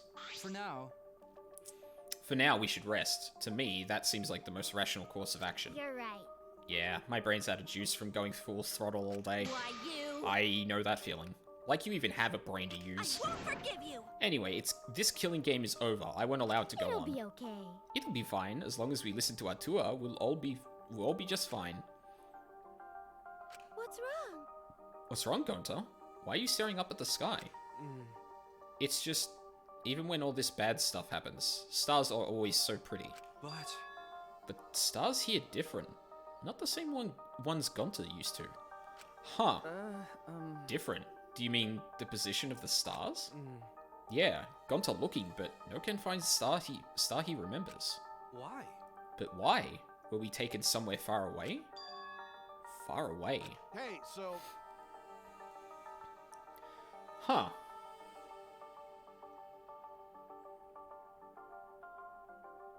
So, the constellations don't make sense to Gonta.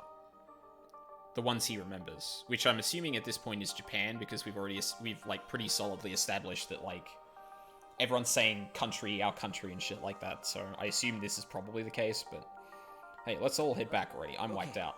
Yeah. Hey! Oh, hold on. I have to tell you guys something. Huh? What now? Like I said, I'm wiped out. Now, it won't take that long, so just listen to what I have to say. What is it? Well then, what is it that you have to say? Everyone seems to be treating me like some kind of compulsive liar. Get it? But that's ridiculous. There's a way worse liar than me in our group. Huh? A liar worse than you? I'm talking about Maki. Huh? What? What? What do you mean Maki's a liar? Maki admitted it during the class trial, remember? Ryoma wanted her to show him his motive video because he was looking for a reason to live. But that wasn't the whole story. Ryoma was blackmailing you, wasn't he, Maki? Huh? Blackmail? Ryoma just so happened to discover Maki's true identity. So he used that to blackmail her. I bet he said something like, If you don't show me my motive video, I'll tell everyone what you really are. That's why Maki didn't want us to know she met with Ryoma. Which means... She wanted to keep her true identity a secret. That's why she kept quiet until the last minute. Hold on! Why you... What the shit are you making up now? Maki's true identity? What? I've known Maki's true identity the whole time. For a moment there, I thought Maki had disappeared. Oh my god, she flash-stepped. She moved so fast.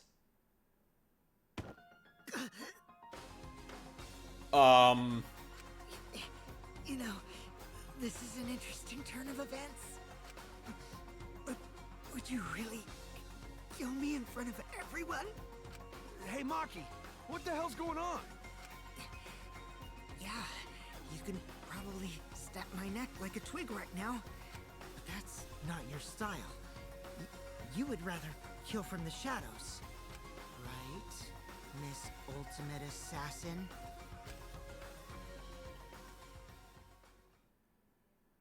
I mean, I know she has a lethal stare, but really? Fucking... God damn it!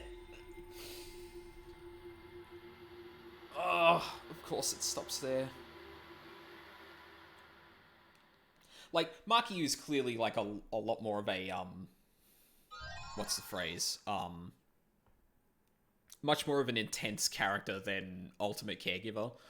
I mean, it would have been interesting if that was just, like, she just happened to be the Ultimate Caregiver and had, like, other stuff going on, but actually being an Ultimate Assassin? Yes, I do want to save.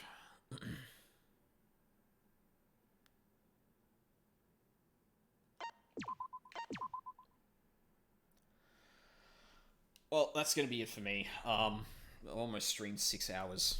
Christ. That went far longer than I thought. I really need to start these streams earlier.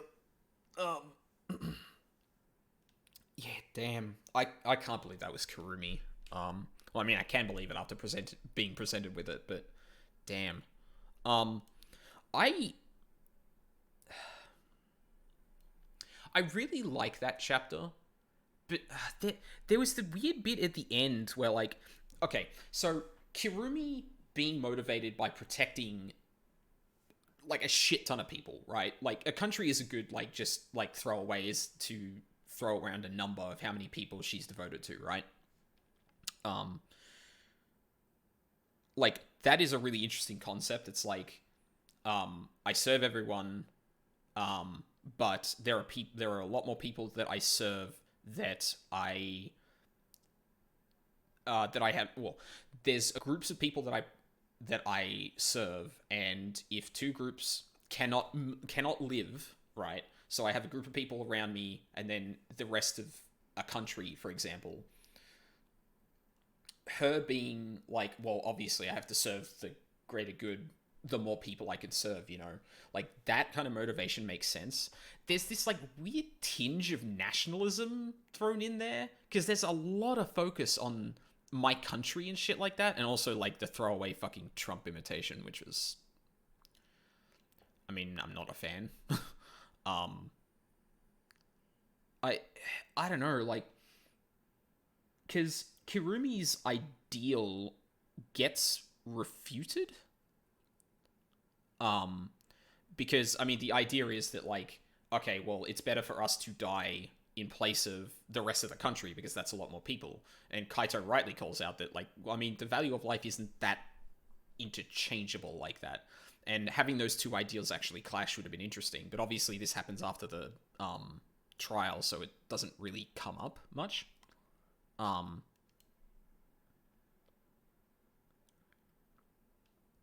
But yeah, the focus on that was really fucking weird.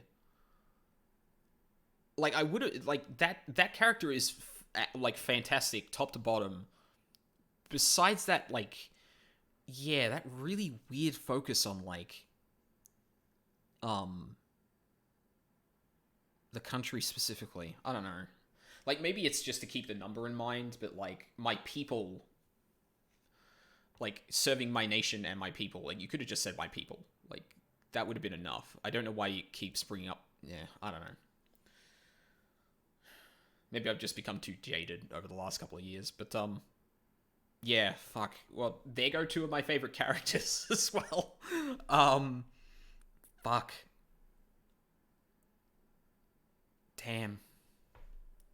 Well, Chapter 3 is on the horizon now. God, I could talk about that forever. I might talk about it at the start of the next session I do, because I feel like there's more to talk about, and I probably need a little bit more time to digest it to really get my thoughts out, but it's almost I've almost been streaming for 6 hours, and I need to cook dinner at some point, so yeah. So thank you for watching if you're watching live or in the VODs. I'll be doing this next weekend for Chapter 3. Daily Life on Saturday my time, Deadly Life on Sunday my time. And you can find the schedule down below. That's a rough idea of when I'll start. I do want to follow that a bit more stringently, but unfortunately at the moment there's some circumstances that prevent me from doing that. Still doing Baba Is You during the week. That should be in the schedule as well. Yeah. Not halfway through the game yet. I think I'll probably have like 4 weeks of this left, or 4 weekends of this left. I'm really enjoying it though. That might have been one of the rare times where I was actually kind of hoping the culprit would actually not get away with it at the class trial, but actually escape the punishment. Well, except for one very obvious one from Danganronpa 2 that I don't think I need to specify. Yeah, I can't wait to see what else this game has to offer. And I really need to, like, I'll probably go through the VOD and watch this again just to kind of get my thoughts straight for the ending and Kurumi's motivation there, because there's something about that I'm not a fan of. I can't quite put my finger on it, but that'll be for later. So, again, thank you very much for watching, and I shall see you all next time.